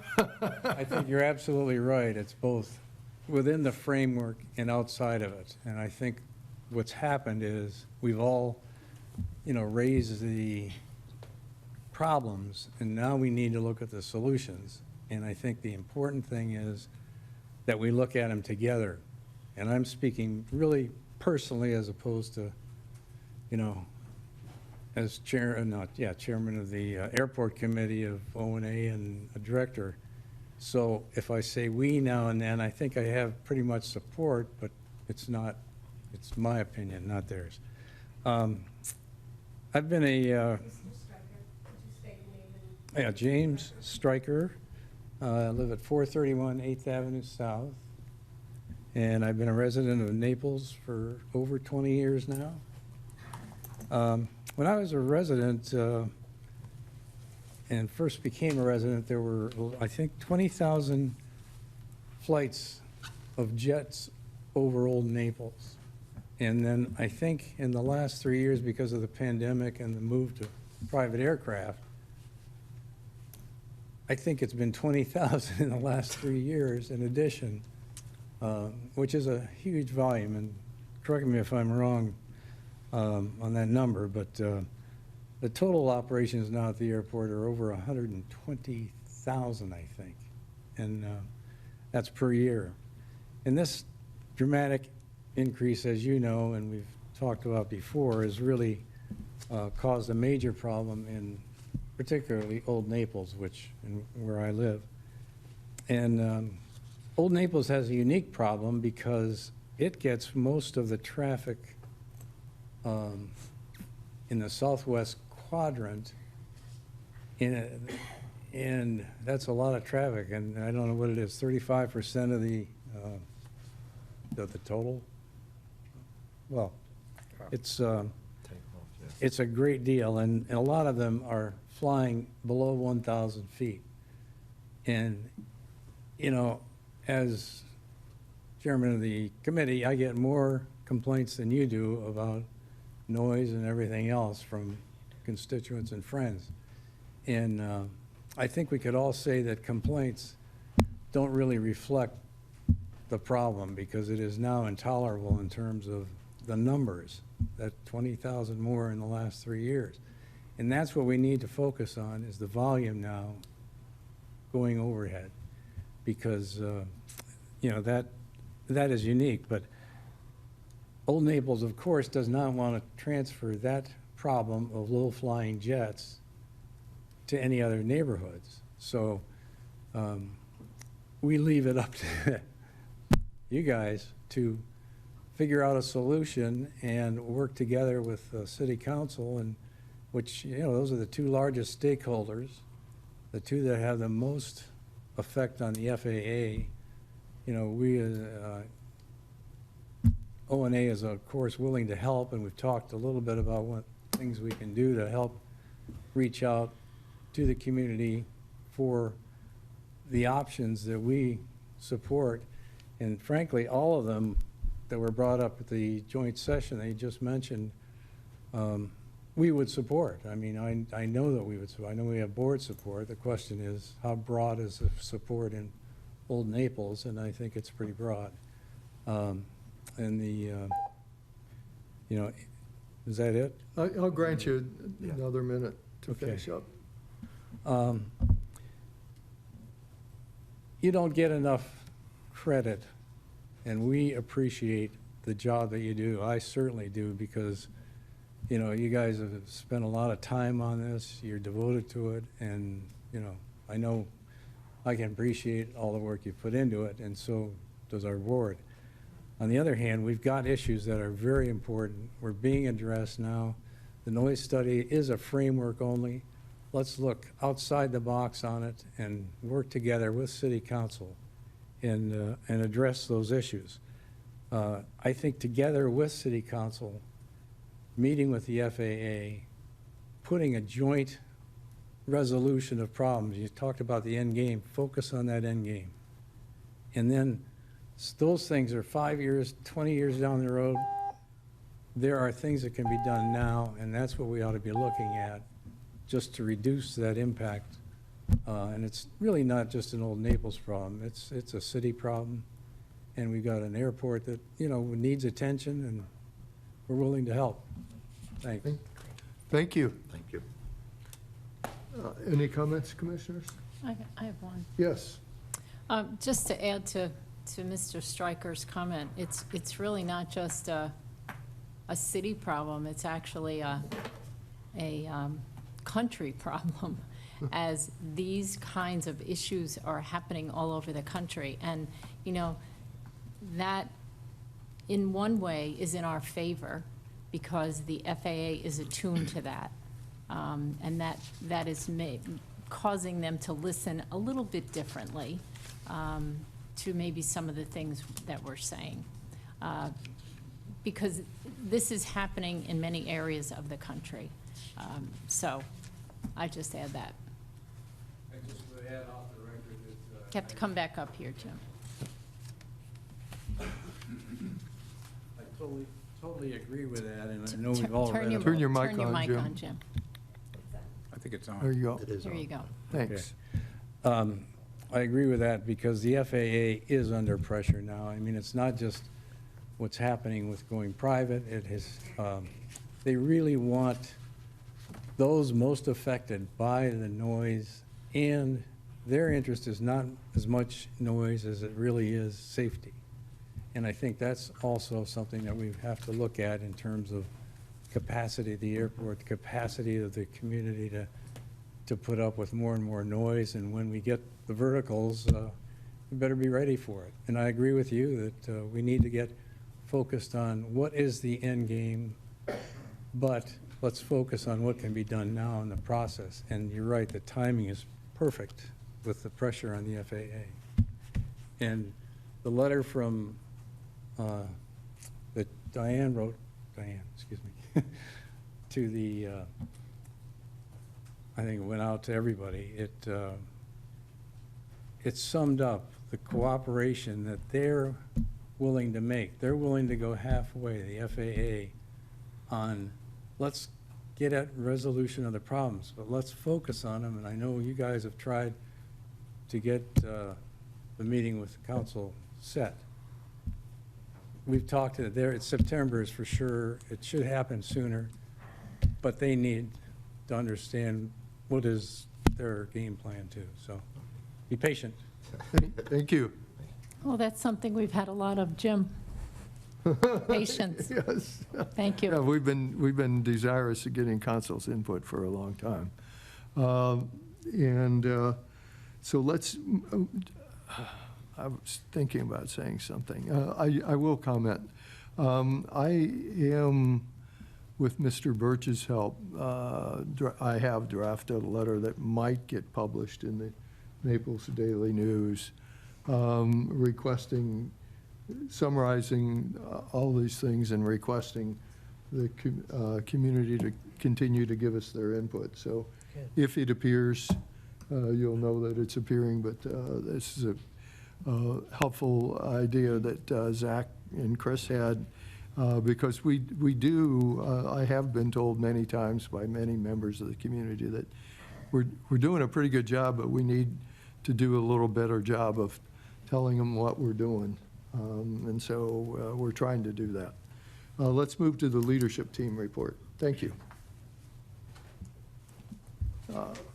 Yes. Comments? Yep. Okay, two kudos. First of all, congratulations to everybody for getting the Part 139 certification accomplished. And in view of what happened last year, which was good but not great, this was an even better accomplishment this year with all the activity, with all the new people, with all the potential for confusion, and just activity on the airport. So Chris and team, congratulations. Thanks, Commissioner Rupert. I credit Barry Brown. He's relatively new, as you know, comes with great experience, and the ops and maintenance teams coming together and seeing that through. You'll note it was a zero discrepancy inspection, not a perfect inspection. There is a difference. There's always notes and observations, but many of them don't rise to the level of being a quote-unquote discrepancy. So I think there's always takeaways and lessons learned, and I know that they're working on already getting a beat on those things to be even better next year. Okay. And in light of that, the second comment, actually, with the, congratulations for getting this far in the year and after the season without any workplace injuries. With the amount of new people coming on board, the amount of additional activity this year, the amount of safety training which showed up in your strategic plan and how you accomplished it, I think this is all starting to come together right now, Chris. Yeah, we've been actually, thank you again, we've been talking about that internally a bit. And it's truly a testament to Justin and Byron and the training team that's within the FBO now, spearheaded by Dave Hill, one of the managers there in the FBO, and just the incredible work that they're onboarding, training, monitoring, signing off people, and the culture around, we've implemented SMS program, right? So that's just elevated the whole safety culture around the organization. So will there be accidents? Yes, but I think we've made great progress this year with a lot of very busy, a lot of activity, and we've moved several times in various places. So that right there, that there were no workplace injuries, is amazing in itself. Sure is. But all around, I just commend our team, and it's been a good collective effort. Thank you. Yeah. Mr. No, Okay. all the staff has all done, Chris, the leadership has all done a great job. I just have, I'm sorry. Oh, go ahead, sorry. Okay. I thought you, go ahead. No, so I just had one question on the upcoming outreach, little things that are listed. I think there might be a typo. Is it Moorings Park Association that you're presenting to? It says Associate Leadership College. I think it's Moorings Park Association and Leadership Collier. These are upcoming. Sorry, what page is that on? Page 3. Page 3. No, I think it's right. There is an associate leadership. Oh, there colleague. is. That's Yeah. what I didn't That- want to, yeah. That's an updated, they changed the name. Oh, they did? Not Okay. within the past year or two. Okay, all right. I don't know. Zach had anything to add Yeah, to that? Zach Birch, Communications Manager. Yeah, those are two separate ones. So it's Moorings Park, the Goodlet Road campus. We've done the Grand Lake one, and then Associate Leadership Collier. We had two. It's sort of the sort of feeder program for the bigger Leadership Collier one, and we had two staff members that participated in Associate Leadership Collier. Okay. Damien and Jose. And as that program has ended, they encouraged them to stay together and kind of do those things. And so Damien and Jose have said, hey, we'd like to bring some of the group out and do a tour and kind of show them out the airport and that kind of stuff. So two separate things, maybe needed to clarify a little. And you're going to be in the 4th of July parade? We are, yeah. We're bringing the fire truck out, the Oh, new really? one. Oh, wow. Yeah, the new That's one. cool. We'll have it all decorated, and our staff, and then cadets from the Civil Air Patrol will come as well, and certainly anyone is that's invited to walk with us. Mhm.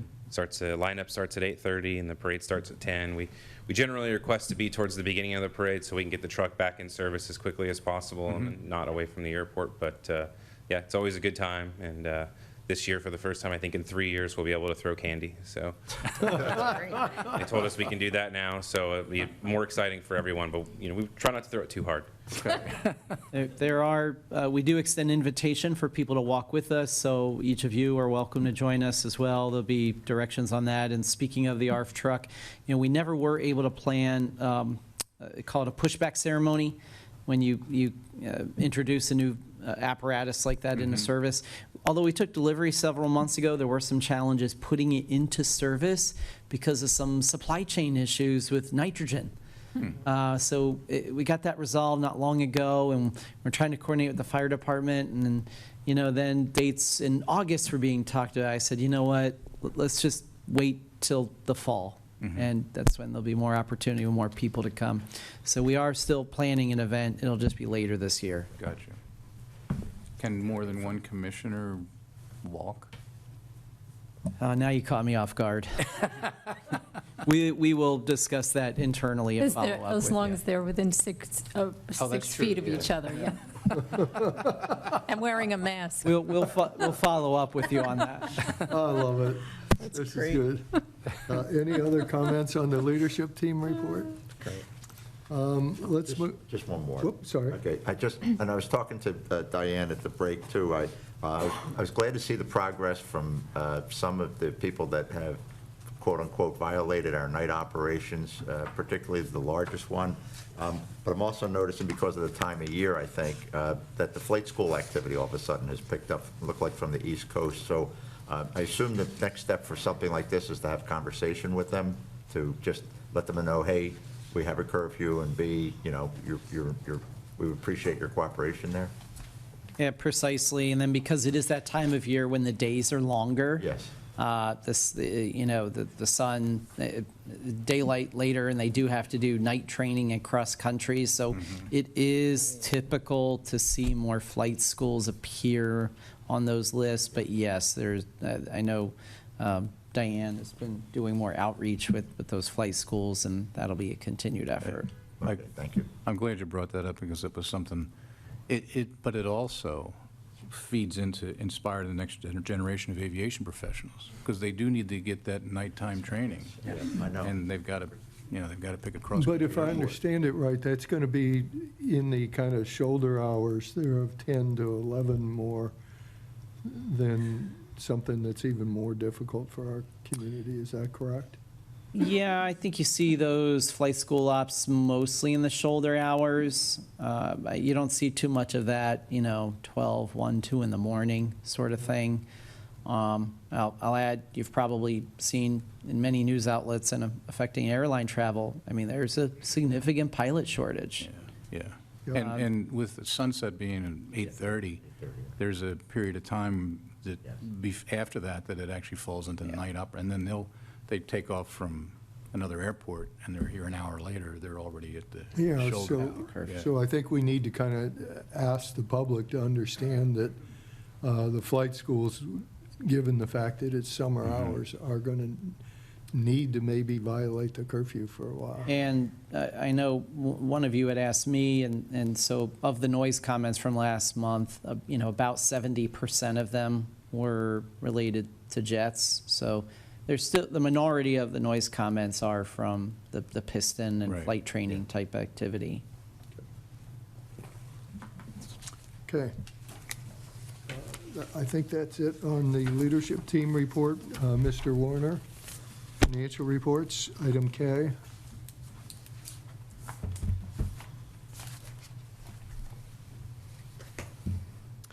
Good morning again, Ken Warner, Director of Finance and Administration.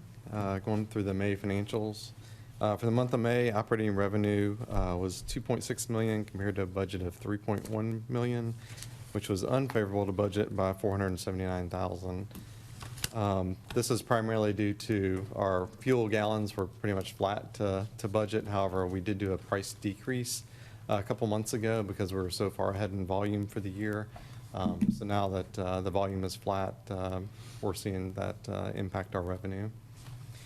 Operating expenses were slightly favorable to budget. They're basically flat to budget. Income from operations is $822,000.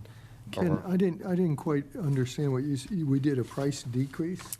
We lowered our retail price a couple months ago. We had raised it at the onset of the pandemic to anticipating a shortfall in activity. And then we had an increase in activity, so we thought the prudent thing to do was to decrease it some. So we lowered our fuel prices. We lowered our margin on some of the fuel prices, correct. I don't know why we had to do that. This goes back to our revenue philosophy, and that it's about cost recovery. Yeah. And we have reserves, and we have minimum capital reserves. And, there's a bit of a misnomer out there that if you just raise fuel prices, people won't come. It's not true. I mean, I can say that confidently. Last month, there was a regional supply chain issue. Jet A prices in the New York and Boston markets were $12 to $13 a gallon. Didn't stop any of our traffic from the Northeast coming down to Florida. So, which is a little bit surprising. I mean, at that level, certainly. But while we are looking at our pricing model this summer and perhaps making some changes for next fall. But we did make, I think it's a modest price adjustment back 2 months ago. And so what you're seeing is a reflection of, comparison of May compared to last May. And just as Ken said, with the growth that we've seen, it didn't make sense to continue to have to escalate prices. So, Mr. Chairman. So just for clarity, we lowered the margin, but based on what's happening with the Yeah. price of fuel right now, did the customer experience an increase or a decrease? Overall, there's still been a dramatic increase because the cost of the fuel has gone up dramatically. And I think the decrease was in the neighborhood of 25 cents per gallon. It's not like, it wasn't a huge deduct, it was a minor adjustment. So they're experiencing still a much greater increase, and you're still not seeing the decline. And you see that in the cost of fuel, the cost of aviation fuel sales on the net position in the pages 1 and 2. See, your cost plus it's not a percentage of cost, it's a fixed amount. Fixed amount, yeah. Right. And that formula is always calculated through every budget process based on what we anticipate for employees and other expenses, and we amortize that over the projected number of gallons that are sold for the year. And there is an element of depreciation which recovers our capital expense. This is something we publish on our rates and charges. It's on our Okay. website, how the methodology works. So. Okay. again, that's primarily the revenue decline Okay. for the month. Yeah, not too often I have to come up here and say something was unfavorable to budget. But, Yeah, we usually shoot people that. I will say overall year-to-date, we are, Not a good thing to say these days. we are well ahead Sorry, of that budget. probably wasn't a proper. Not politically correct, yeah. For the year, we're still $3.5 million ahead, bottom line, on the change in net position before capital contributions. So with that, if there's any other questions, I'll move on to the budget for 2023.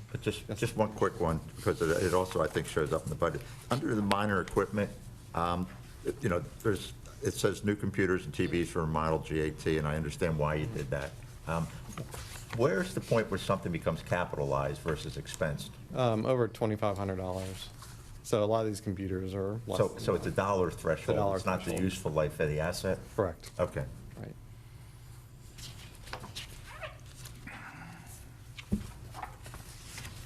We need a motion to approve this before we go on to the budget. Okay, thank you, Mr. Wanted to Leonard. be So- sure that- So may I have a motion to approve the financial summary? So moved. Ms. Cudahy, Second. second. Ms. Messer, all in favor? Aye. Okay. Ken, you can move on to the budget. Okay, the next item is the first draft or the June draft of the fiscal year 2023 budget. This is one of three you'll see. We'll also have a more updated draft in August than the final draft for board approval in September per our bylaws. So I'm just going to go through the PowerPoint at this point, but there is the full-blown document that you have in your package that gives all the detail. And again, this will be the same one that you'll adopt in September. So the first item, again, overview of the airport. We talked earlier about we've had a significant increase in air travel due to the pandemic. One of the things you'll see in the revenue assumptions is we assume that change isn't going to, fix this here. That increase isn't going to continue happening. We don't have a crystal ball either. And, in the revenue assumptions, it shows a 5% decline in fuel sales. For the expenses, we used a zero-based methodology, which was something the board requested a couple years ago. So we did kind of start from scratch. We just didn't take our expenses and add a percentage onto them. We started with we met with every department manager and started from scratch and kind of developed their budget. Again, as I mentioned on the revenue. Just wanted to comment, so Sure. you're forecasting a decline of 5% in fuel sales, which would be a 5% decline in operations, which would be positive towards reduction in noise, That would be. correct? Yeah. Correct. And that's based on, you think, because economic factors it's gonna, Yes, I was just looking at the front page of the Journal, watch what's going on today. I think we are in for more turbulent times. We are. And there will be a pullback. How much so? It's a little early to predict. So over the next 2 months, we'll come back with what we think is a more refined budget. Yep. Though we are projecting revenue to be roughly flat because we do intend to increase fuel prices actually. Because we're seeing cost increases everywhere we turn, dramatic cost increases on capital. And so we do think, I don't know that it quite correlates to a 5% reduction in jet activity, but it would be some reduction, yes. It'd be a noise benefit for sure. okay, all right. Sorry, just wanted to point that out, yeah. I think, because I've been thinking about this a lot, I think the whole forecast for 2023 is really difficult, because I believe we are going to have a significant economic correction, and how fast that translates into a reduction in flights, and whether or not that actually reduces the number of jets flying in and out, or increases the number of usages of jet charters. We honestly don't know. No. but Well, I think if you were to go back and look at the numbers from the Great Recession and where our jets traffic was then, before that and after that, I don't know that it would be an exact correlation to now, but I think it would be good for us to take a look at that. and I think you and I did that, Chris, and I think it did decline, as I recall. Yeah, It did. yeah, substantially. Yeah, substantially. Yeah. 06 to, fell off a cliff to 07, if you remember those numbers. There were 206,000 operations, if my memory's good, in 06. It was a number, it was much higher than anything we're currently doing right now. Correct, yeah. And then it just plummeted all of a sudden. So I don't know if we're going to see that, because this supposedly, to the crystal ball point, we don't know how Yeah. bad things will be. It'll be turbulent, to Chris's comment, but that was a drop off the cliff event. And bucking all of that intuition is that the business aviation activity is breaking records up north for Right. people, make summer travel plans. I think the struggles of the airlines are contributing to that. So we could see greater impacts as, the markets have really taken a hit the past week, but it's just a little too early to tell. Okay, Sorry, so- Ken, I didn't. No, There you go. good discussion. Well, I think this is important Yeah, discussion, yeah. so please. Again, we will continue to refine this. We've seen, before last month, we were at 20% growth in fuel volume sales. Last month was flat. This month's roughly flat as well, slight dip. So we don't know if, that's a trend, or is that just a blip on the radar? So come the August draft, we'll have a little bit more history. I did have one question clarifying, because the PowerPoint draft references 5%, but the actual schedule shows 6% in gallon decrease. And I just ran the numbers. It's closer to 6 than it is to 5. Is that? Okay. I think I may have changed something, didn't change the PowerPoint. so, Okay, that's fine. I just wanted, because the activity to me is the important point, which we just discussed as well. I just want to know how that played out in the gallons. Okay, yep.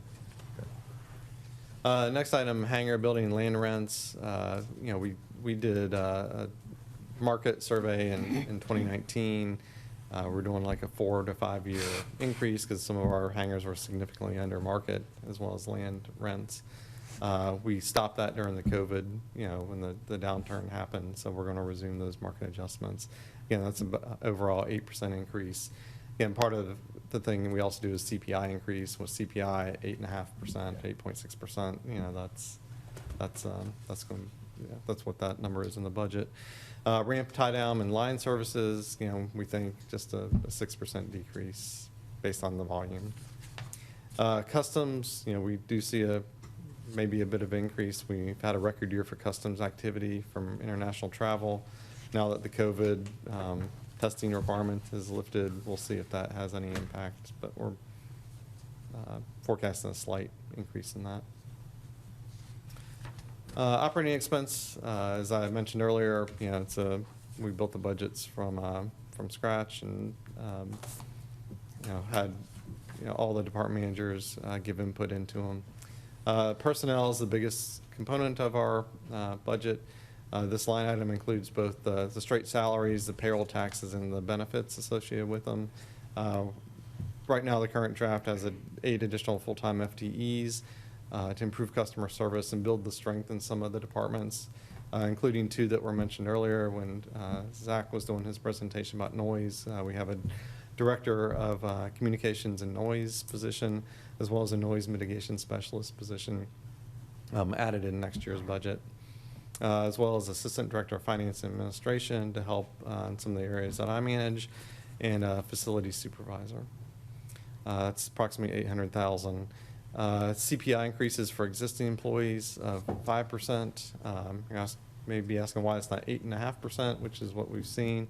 We did do a 3.5% adjustment a couple months ago, mid-year, which is something we hadn't done before. So this would be for the next 6 months of the year. As well as merit increases, about 2.7% on average. The budget also assumes we fill all open positions. So if you look on the next slide I'm going to show, it's the salaries as a percent of revenue. Historically, we haven't filled all open positions. We've been, if you look at the HR report, it's about 10% less than what we have. So that's something to be cognizant of. As well as, current year, we hired a lot of people this year because of the increase in volume. We didn't hire them all in the beginning of the year. So we're going to, it was gradual through the year. So we're going to get their full salaries in next year's budget or next year's actual versus this year, year to date, there's only a portion of their salary in there. On professional fees, continuation of the noise study in fiscal year 2023, that's about $500,000. Communication increase, we last year started increasing community outreach and education. That's going to continue next year. Legal services, we've budgeted $200,000 in there to hire another attorney that specializes in FAA and noise issues. As we continue to finalize the noise study and pursue, aggressive noise abatement issues, we need to get an attorney that understands and works with the FAA. So we have budgeted for that. Then airfields and grounds maintenance, the big items, about $225,000 is reseal the joints on the ramp and clear some invasive vegetation in our wooded areas around the airport. Any questions on the expense? So next slide is, again, personnel is the biggest component of our budget. As you can see here, the trend line, we've averaged around 36, 37% over the last 10 years. It did blip in 2021. It went down to about 30% when we had a huge increase in volume that we weren't anticipating, and we didn't have enough staff to cover that. Our customer service wasn't up to what our expectations were. So we have hired a significant number of staff this year. Again, next year, that number is up to about 45%.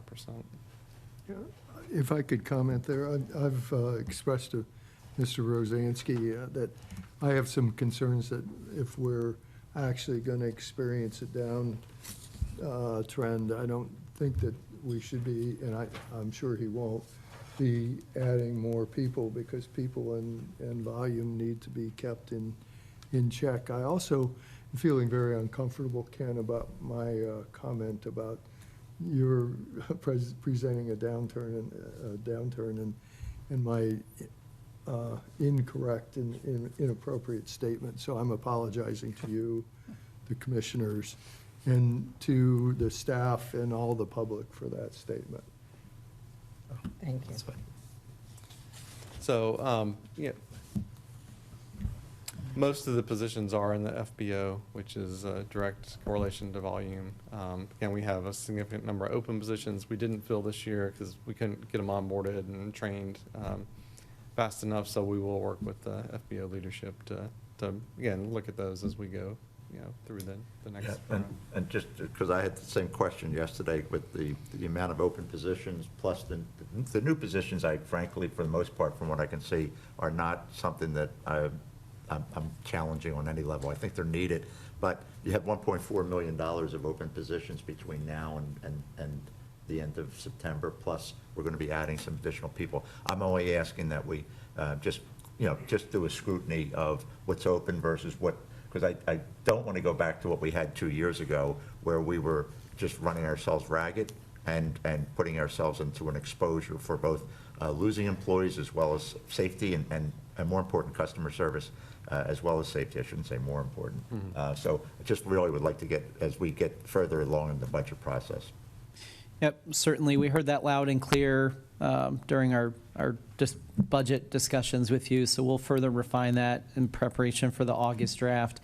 And I think, one of the things that we had hoped to implement this year but didn't quite come to fruition is curbside greeter service at the FBO, which more or less would be serving in a valet-type role. As you know, we have significant challenges with parking. And so we're going to be working on developing those, and that's one reason why some of those positions didn't get filled. We also, just quite honestly, despite having a recruiter and a robust training team now, there's only so many people you can onboard and train at any given time. So a bit of a bandwidth issue there. And then it got towards the end of season, and we said, well, we don't need to fill these positions now. So there'll be further refinement, and I feel confident we'll come back with a bit of a sharpened pencil in August. Thank you. Great. Okay, the next slide is just an overall budget summary. The one thing that I like to look at is the estimated actual for this year compared to what our budget is next year. On the operating revenue, it's fairly flat, slight decrease. You know, we do have projected a decrease in volume, but an increase in price. So again, we'll refine that as we go on. Operating expenses, you know, $3.7 million more. Again, most of that's attributable to higher personnel cost. Overall income from operations, you know, 4.4 less than this year. But again, this year is significantly over our budget for last year, as you'll see in the next slide. Non-operating revenue and expenses, $480,000 increase in expense, and that's primarily due to all of the new projects that we've had have gone on our depreciation schedule. They've been placed in service. And that's partially offset by increase in investment income by about $500,000. That we've implemented the investment policy, and we've, as the board has approved us to invest funds, which we have, getting a higher rate of return than we were before. So that's helped on the bottom line. Overall change in net position, 2.7 million compared to about 7.7 million that we project for this year. And any questions on that? Yeah, it just, there's sort of 31 million. Is that the gross amount fuel sales, or is that the net? That's the net. That's the net. Yeah, the gross is much higher because of the Yeah, cost of fuel, correct. What's 50 million? What's 75 million. Really? Wow. Okay. All right. Thanks. So compared to this year of 68 is what we're Okay. estimating for this All right. year. And the raw cost of fuel has gone up almost Right. double Right. since the beginning of this year. Yeah. So Okay. then adopted budget last year compared to the proposed budget for next year. Again, it's an increase in revenue from what we had budgeted last year. Also increase in operating expenses. Overall, the change in net position is down about 1.9 million.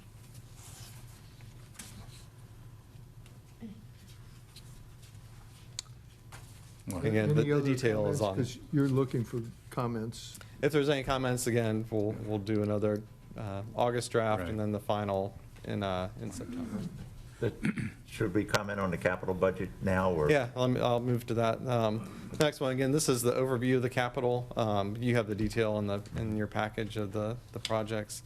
Overall, $27.7 million of capital next year, with about 6.7 million funded through either the FAA or primarily the FAA, some by FDOT.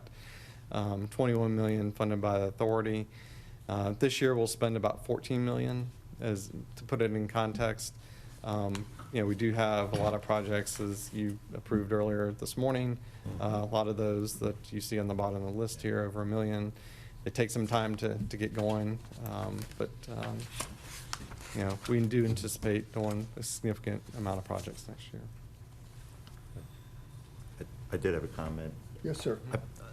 Again, in view of some of the recent meetings that we've had on the Consultant Selection Committee and some of the awards, some of the rankings that we've made, and listening back and forth, I was a little bit concerned that some of our capital improvement numbers are low. And I wanted to just state that, not necessarily give any direction, but I was looking at the North Road Terminal. I realized the amount that we expect to spend in the next fiscal year would be approximately $3 million, and the overall project would go beyond that. But that one and the fuel farm improvements, in view of what we just ran into, I'm just feeling that numbers are going up due to actual inflation. And this is probably the time to address it if we need to, and if not, so be it. But I'm more deferring to, obviously, both of you as well as your team, to consider that. Yep, great observation, and Ken had that same concern. And I think it's more a reflection of the fact that you look at the price tags of any of these one projects, it's unlikely that the entire expenditure will be realized in fiscal year '23. That's really what you're seeing. So those projects usually span 2-3 years of capital budgets.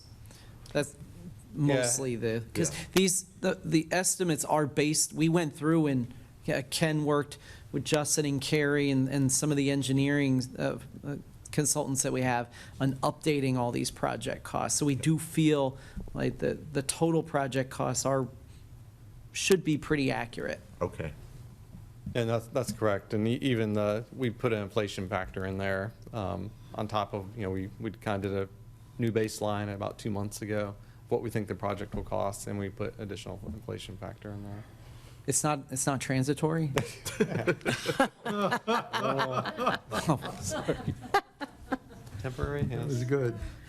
Yes, Ms. Cudahy. Yes, I have a process question about how your operating budget works a bit. So I look at it from my experiences in big businesses. Okay. I have a lot of friends that are in the government side of it, and they're very different approaches to budgeting. So I think yours is closer to the big business approach once you get into the actual side of it, since none of us know what's really going to happen in terms of demand, in terms of supply, in terms of what's going to happen with numbers of flights, numbers of gallons sold, et cetera. Do you then, during the course of the year, adjust as you go along the numbers of people that you hire, the expenditures, et cetera, based on how the fluctuations are coming in on actual revenues? Yeah, and you're correct. We don't, unlike a city or a county where they have a millage rate and a property base to Right. figure out their revenue. Our revenue, we don't know what it's going to be. We just, idea. It's how many people come in here. We're like a catcher. Right. We catch whatever comes to us. So, we look at trends and we try to predict based on historical, analysis. But yeah, correct. We do, we don't hire people unless we feel like we need to.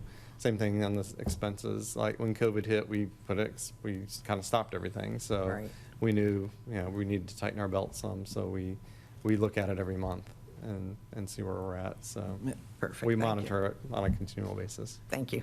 Great example, in the past week, we've given direction to departments that the director has to approve all overtime. There shouldn't be much any of this time of year anyway.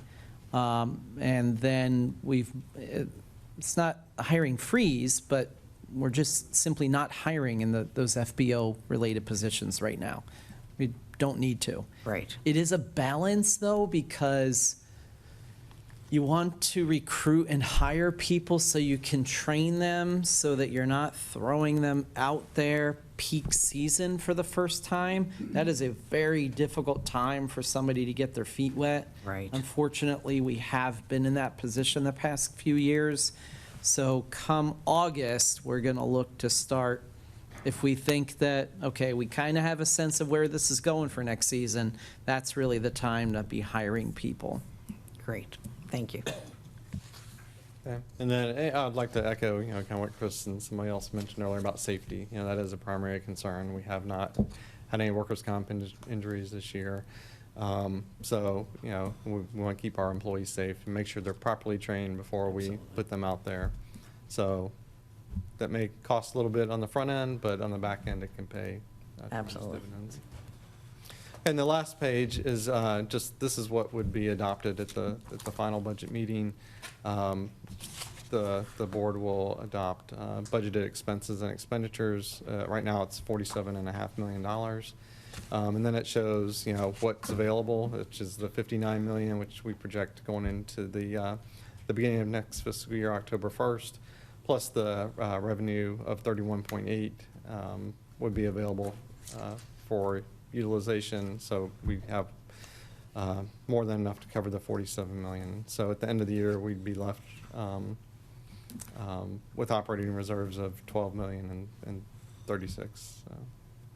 Operating reserves is we can keep about 6 months of operating cash on hand.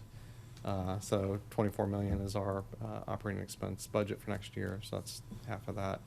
The 35 million is for future projects. We have a CIP budget the next 5 years of $120 million. So, we have significant projects coming down the pipeline. Right. That we don't have any debt right now, so we self-fund a lot of the stuff ourselves, so that's what that excess would be used for. Thank you. Okay. Any additional questions? Any further questions? Okay. Thank you. Thank you. Thanks, Ken. Let's see. I think I did that. Let's see, Mr. Owens, item L. Thank you. Just briefly, with respect to the pending lawsuit filed by a former employee of the authority, I can report that all parties are proceeding to settle the litigation within the authority granted by this board at the April 2022 board meeting. In fact, I received a communication this morning from our defense counsel that's being paid for by our insurer, and he is cautiously optimistic that the settlement agreement and release will be signed by the plaintiff by the end of this month. Thank you. No other material legal matters to discuss at this time. Thank you, Mr. Owens. And I believe, Ms. Azzarello, that we have no further comments? Yep, no further comments. Okay. Commissioners' comments. Mr. Lenhart? I have none. Ms. Messer? I have one. We talked a little bit earlier about the FAA and DOT grants. But as part of that, I just, and I mentioned this before, I thought it would be helpful if we could ask Mr. Rosansky to give us an update on the East Hampton Airport. You sent us an email about that to the commissioners and to the mayor and city council, but for anyone who's in the room who didn't get that, or anybody who's watching, I think that'd be very helpful, because we are watching what's going on there very carefully for us as sort of a benchmark in case we are interested in how things are transpiring there. Sure, happy to do that, Commissioner Messer. Basically, there was a press release in the town in light of the still mounting litigation over their plan to quote-unquote privatize and restrict access to their airport by a variety of means. They have asked their consultants and attorneys to explore what it would take to close the airport as soon as possible. So in my estimation, that could be a bit of posturing. It secondly could be a recognition that their quote-unquote privatization plan is very unlikely to succeed, which frankly has been my and my other colleagues' opinions all along. So that was the only bit of news. I've not heard, because I've asked a couple folks that are in the know, and there are no pending court dates on the temporary restraining order. So the town does not have the ability to enact any facet of the plan that they had developed. Wasn't there also a permanent restraining order against them ever closing it? It was a temporary restraining order. Okay. Yeah. But they can't It's a close it TRO. until the TRO is dismissed, right? Or can they close it? Although I am playing an attorney today on TV, I do not have the credentials, and I would have to get back to you on that. Okay. Further comments, Mr. Rupert? Go ahead. Or Ms. Cudahy I'm good. first? I'm good, go ahead. Just two comments, and I'm glad the person still stayed in the room. I just want to recognize and appreciate, as a commissioner, Jim Stryker for both his participation in dealing with the NAA, dealing with the noise issues, as well as representing the interests of ONA. We do, I think, a phenomenal job of outreach through Zach and Diane, as well as other members of the Airport Authority team, and we seek to engage the community as much as we can and as well as we can, but to see somebody like yourself, quite frankly, that you don't see us eye to eye with us on everything we're doing or the speed of what we're doing, you still continue to stay engaged, bring your points up, and conduct yourself in a professional manner. So I just, since a lot of people don't conduct themselves like that or don't show up, just complain, I wanted just to extend my appreciation for your participation in looking for a solution, as you said earlier, as a joint team, and not just it's our problem or somebody else's problem to take care of. Ditto. Yeah. It's very nice. Thank you, we echo that. Yeah. And the second thing is, and Bill might appreciate this, since we never get a chance ever to talk to each other, I also wanted to recognize and extend my appreciation to the fellow board members for maintaining a high standard and seeking what I consider to be short-term solutions and long-term end games on trying to be a better community partner in conjunction with the Airport Authority management team. I feel that we need to continue to be diligent in maintaining a high standard in getting alignment on what the options or potential solutions are, getting both a community alignment around that, including our partners at the City Council, as well as any kind of legal subject matter expertise out on the table, identify what can be done, when it can be done, and go after it as a team and get it done, as opposed to having one-off thoughts about it, et cetera. So in respect for the fact that we don't get to talk, I just want to applaud the efforts that we've done to date and continue those efforts in getting this thing solved to the fact where we're doing the right thing for everybody involved. Thank you. And I would personally like to thank this commission, because I think each one of you really works hard. You're all fully prepared for every meeting and participate in lots of committee meetings and noise committees, et cetera. And I have to tell you, the public, that these people do a really wonderful job, as well as our wonderful team at the airport. I do have a request. I'm personally going to be out of town for the month of August. So, Mr. Rupert, you'll be chairing the meeting. I may be able to participate virtually, but that wouldn't be appropriate to chair it. So I just want you to be prepared. No, I'll be prepared, and if I have the Commissioner Lenhart looking over my shoulder as he does a good job kind of with both what to do and when to do it, I'm glad to look forward to that. So. And I think, Rita, I might have heard that you're going to be out too, I'll be here. Okay, so I'm the only one that's not going to be here. Okay. All right. Yes. Chair, if I may, just back on the noise issue. Yes.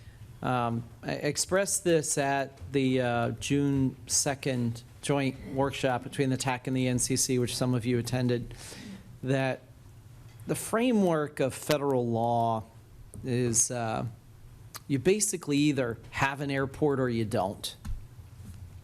And that's why the East Hampton thing, in my opinion, is going to be unsuccessful. It prohibits a local community from enacting a restriction and discriminating. And we've been working very diligently to try and get our congressional representative involved, and it's been tough. One thing we can, lock arms with the city on is trying to leverage, our representatives to have a voice for us in Washington, D.C. Because next year, there is an FAA reauthorization bill forthcoming every 5 years. And there's already a lot of talk about what that's going to look like in D.C. in aviation circles. And there's a lot of noise proposals that no doubt will be prepared and submitted. Now, I think as you can all appreciate, whichever party controls Congress is going to, but you have a Democratic president, but who knows who's going to control Congress? Perhaps there might have to be something we don't see much of more, which is reaching across the aisle and compromise. And so I really think, we really need to focus our attention, because there's only so much we can do within the confines of the law. This regardless of grants. ANCA transcends grants, and that is the crux of the challenge we're facing. So It's come up before, but I thought it appropriate to mention it here because it is directly tied to why East Hampton's having the challenges they are, as many other airports like us are around the country. Thank you. And just in a concluding comment, I am hearing more helicopter noise issues, and I don't know if you're seeing that, Zach, in the noise comments, but it seems like there are more of them, and there are more flights that are low. So just look into it. And do you want to comment on that? Sure. So we do get some. Helicopters are often lower. And what we also do get is a lot of our public services use helicopters. So the sheriff's office has a number of helicopters, mosquito control, EMS. They're certainly our most frequent helicopter clients at the airport. But yeah, I know last month I think I had 2 or 3 total comments that were related out of I think it was roughly 50 that were related to helicopters. So not a huge amount, but we do certainly get them. And it's understandable, especially given that they often fly lower than aircraft, and especially in case of those public services, often fly at night. Because they're kind of either on demand if you're talking about EMS for the sheriff, or predominantly in those evening hours for mosquito control. Okay. Thank you. If there are no further comments, I declare this meeting adjourned. Thank you. Whew.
Good morning, and welcome to this June 15th, 2022 regular City Council meeting. Madam Clerk, would you please call the roll? Councilmember Blankenship. Here. Councilmember Chrisman. Here. Councilmember Hutchison. Here. Councilmember Perry. Here. Councilmember Petrinoff. Here. Vice Mayor McCabe. Here. Mayor Heitman. Here. Thank you. And today we have Reverend Tim Sensabaugh from the Coastal Fellowship Church for the invocation, followed by the pledge by Councilmember Hutchison. Again, good morning, and congratulations on getting ready to take a well-deserved break. And on behalf of the faith community, again, thank you for your service and representing everyone. It's always an honor. Will you join me in a moment of prayer or silent reflection? Dear wise and loving God, I begin by saying thank you for your many blessings, none more precious than this gift of life that we enjoy today. I thank you for this governing body. I pray for our mayor, for each council member, and the various levels of city officials and leaders here today. I am asking that you would graciously grant them wisdom to govern amid the conflicting interests of issues of our community. God, give them a sense of the welfare and the true needs of our residents and confidence in what is good and fitting.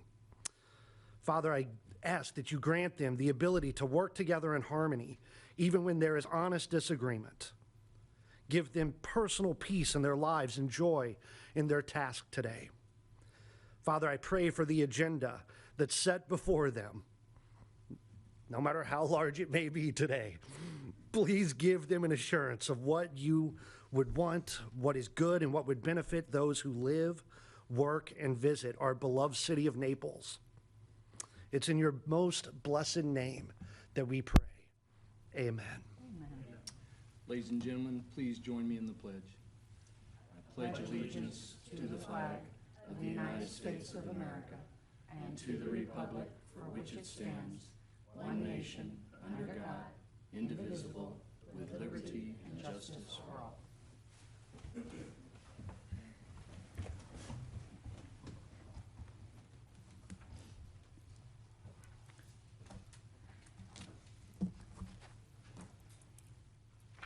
I have two announcements, but we are going to go to 3B, Arbor Day proclamation. Ms. Shields, Mr. Hodgen, and if Mr. Merritt could come forward.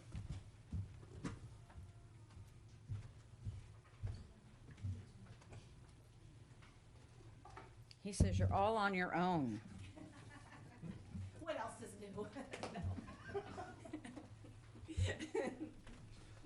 Good morning. Good morning.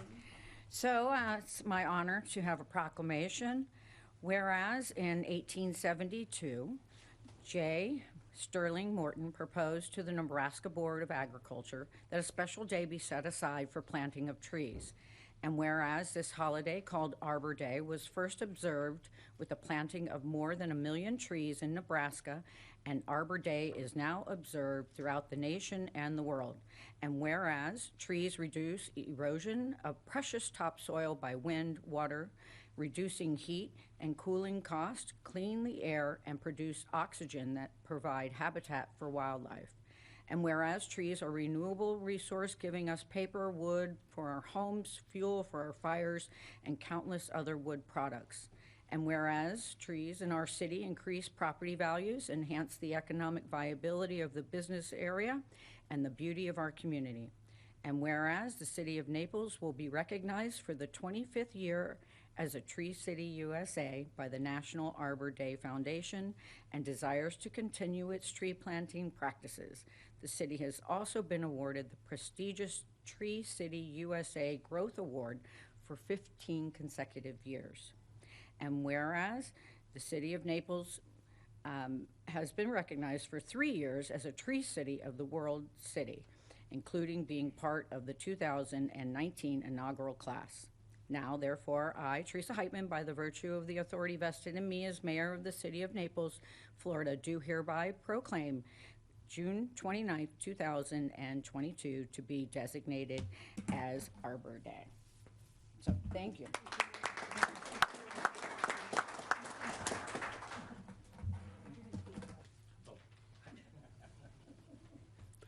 Thank you, Mayor, Vice Mayor, and council members. I just want to share with you that Heather has, about 15 years now, has been working through the Arbor Day proclamation and program, trying to come up with ideas. And this year, she has planned with the River Park Community Camp.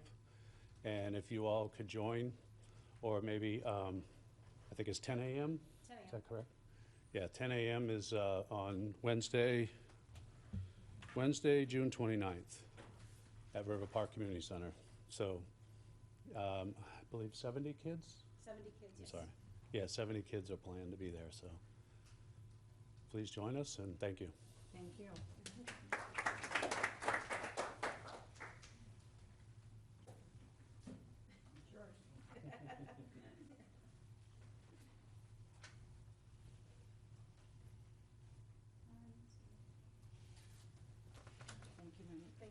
Thank you. And I know that we're going to talk about our 100-year, but I think there's going to be a 100-year tree planting challenge for our 100-year celebration, I think. So you have a lot to look forward to. Yes, thank you.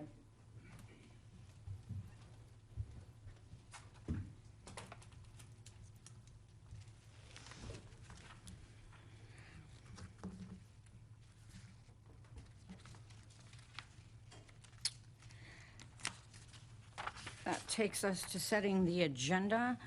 Mr.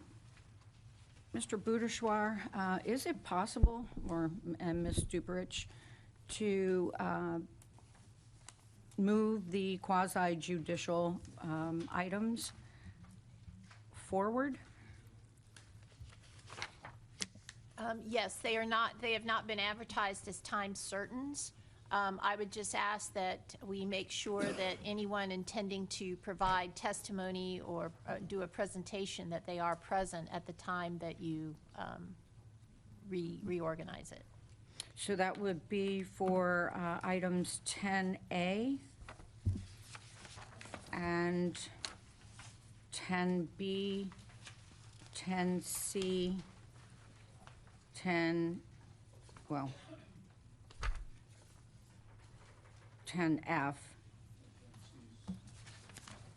Mayor, 10C is a legislative item. Right, legislative, that's why I skipped down to 10F. Supplement, you had a supplement? Okay, we need to make sure that council members have a,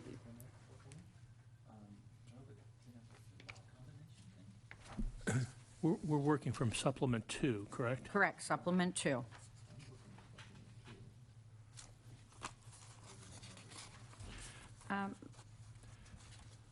Do we have 10F as a resolution quasi-judicial for the property on Horseshoe Avenue? Seahorse. Seahorse? Yes, it's the minor subdivision.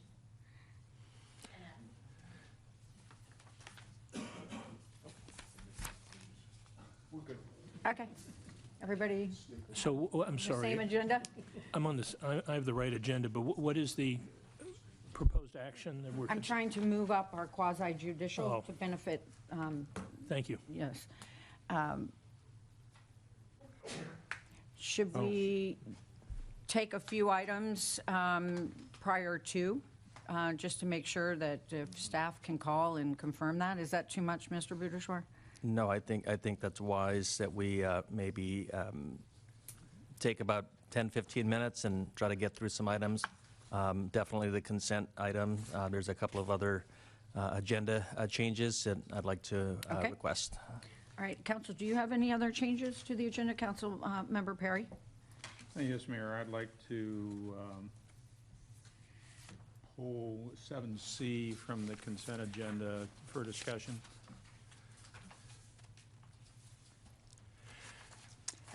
Vice Mayor? And I'd like to pull 7A.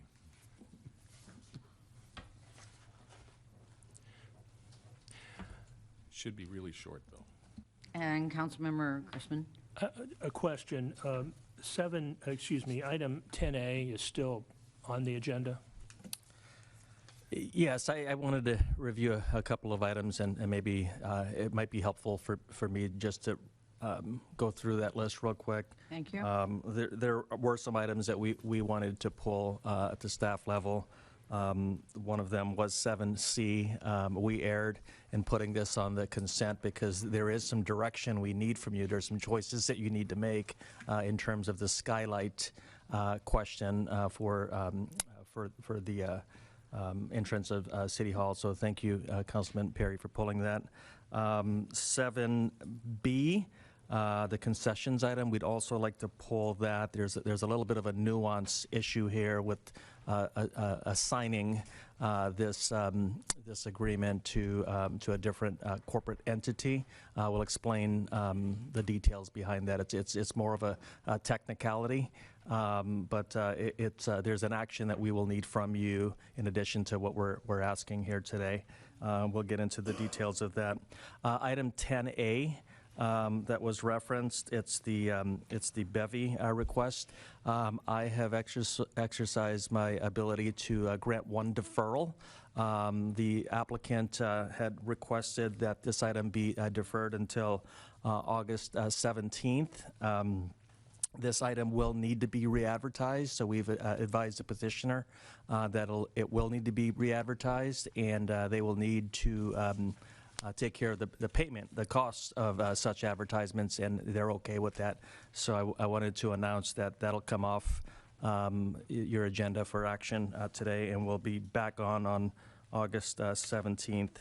And then the last item was the addition of 13C, which is the second reading of the rental increase notice ordinance that we discussed on Monday. And I believe that's it. Okay, council, if there's no other changes or comments, do I have a motion to approve the agenda? Move to approve the agenda as amended.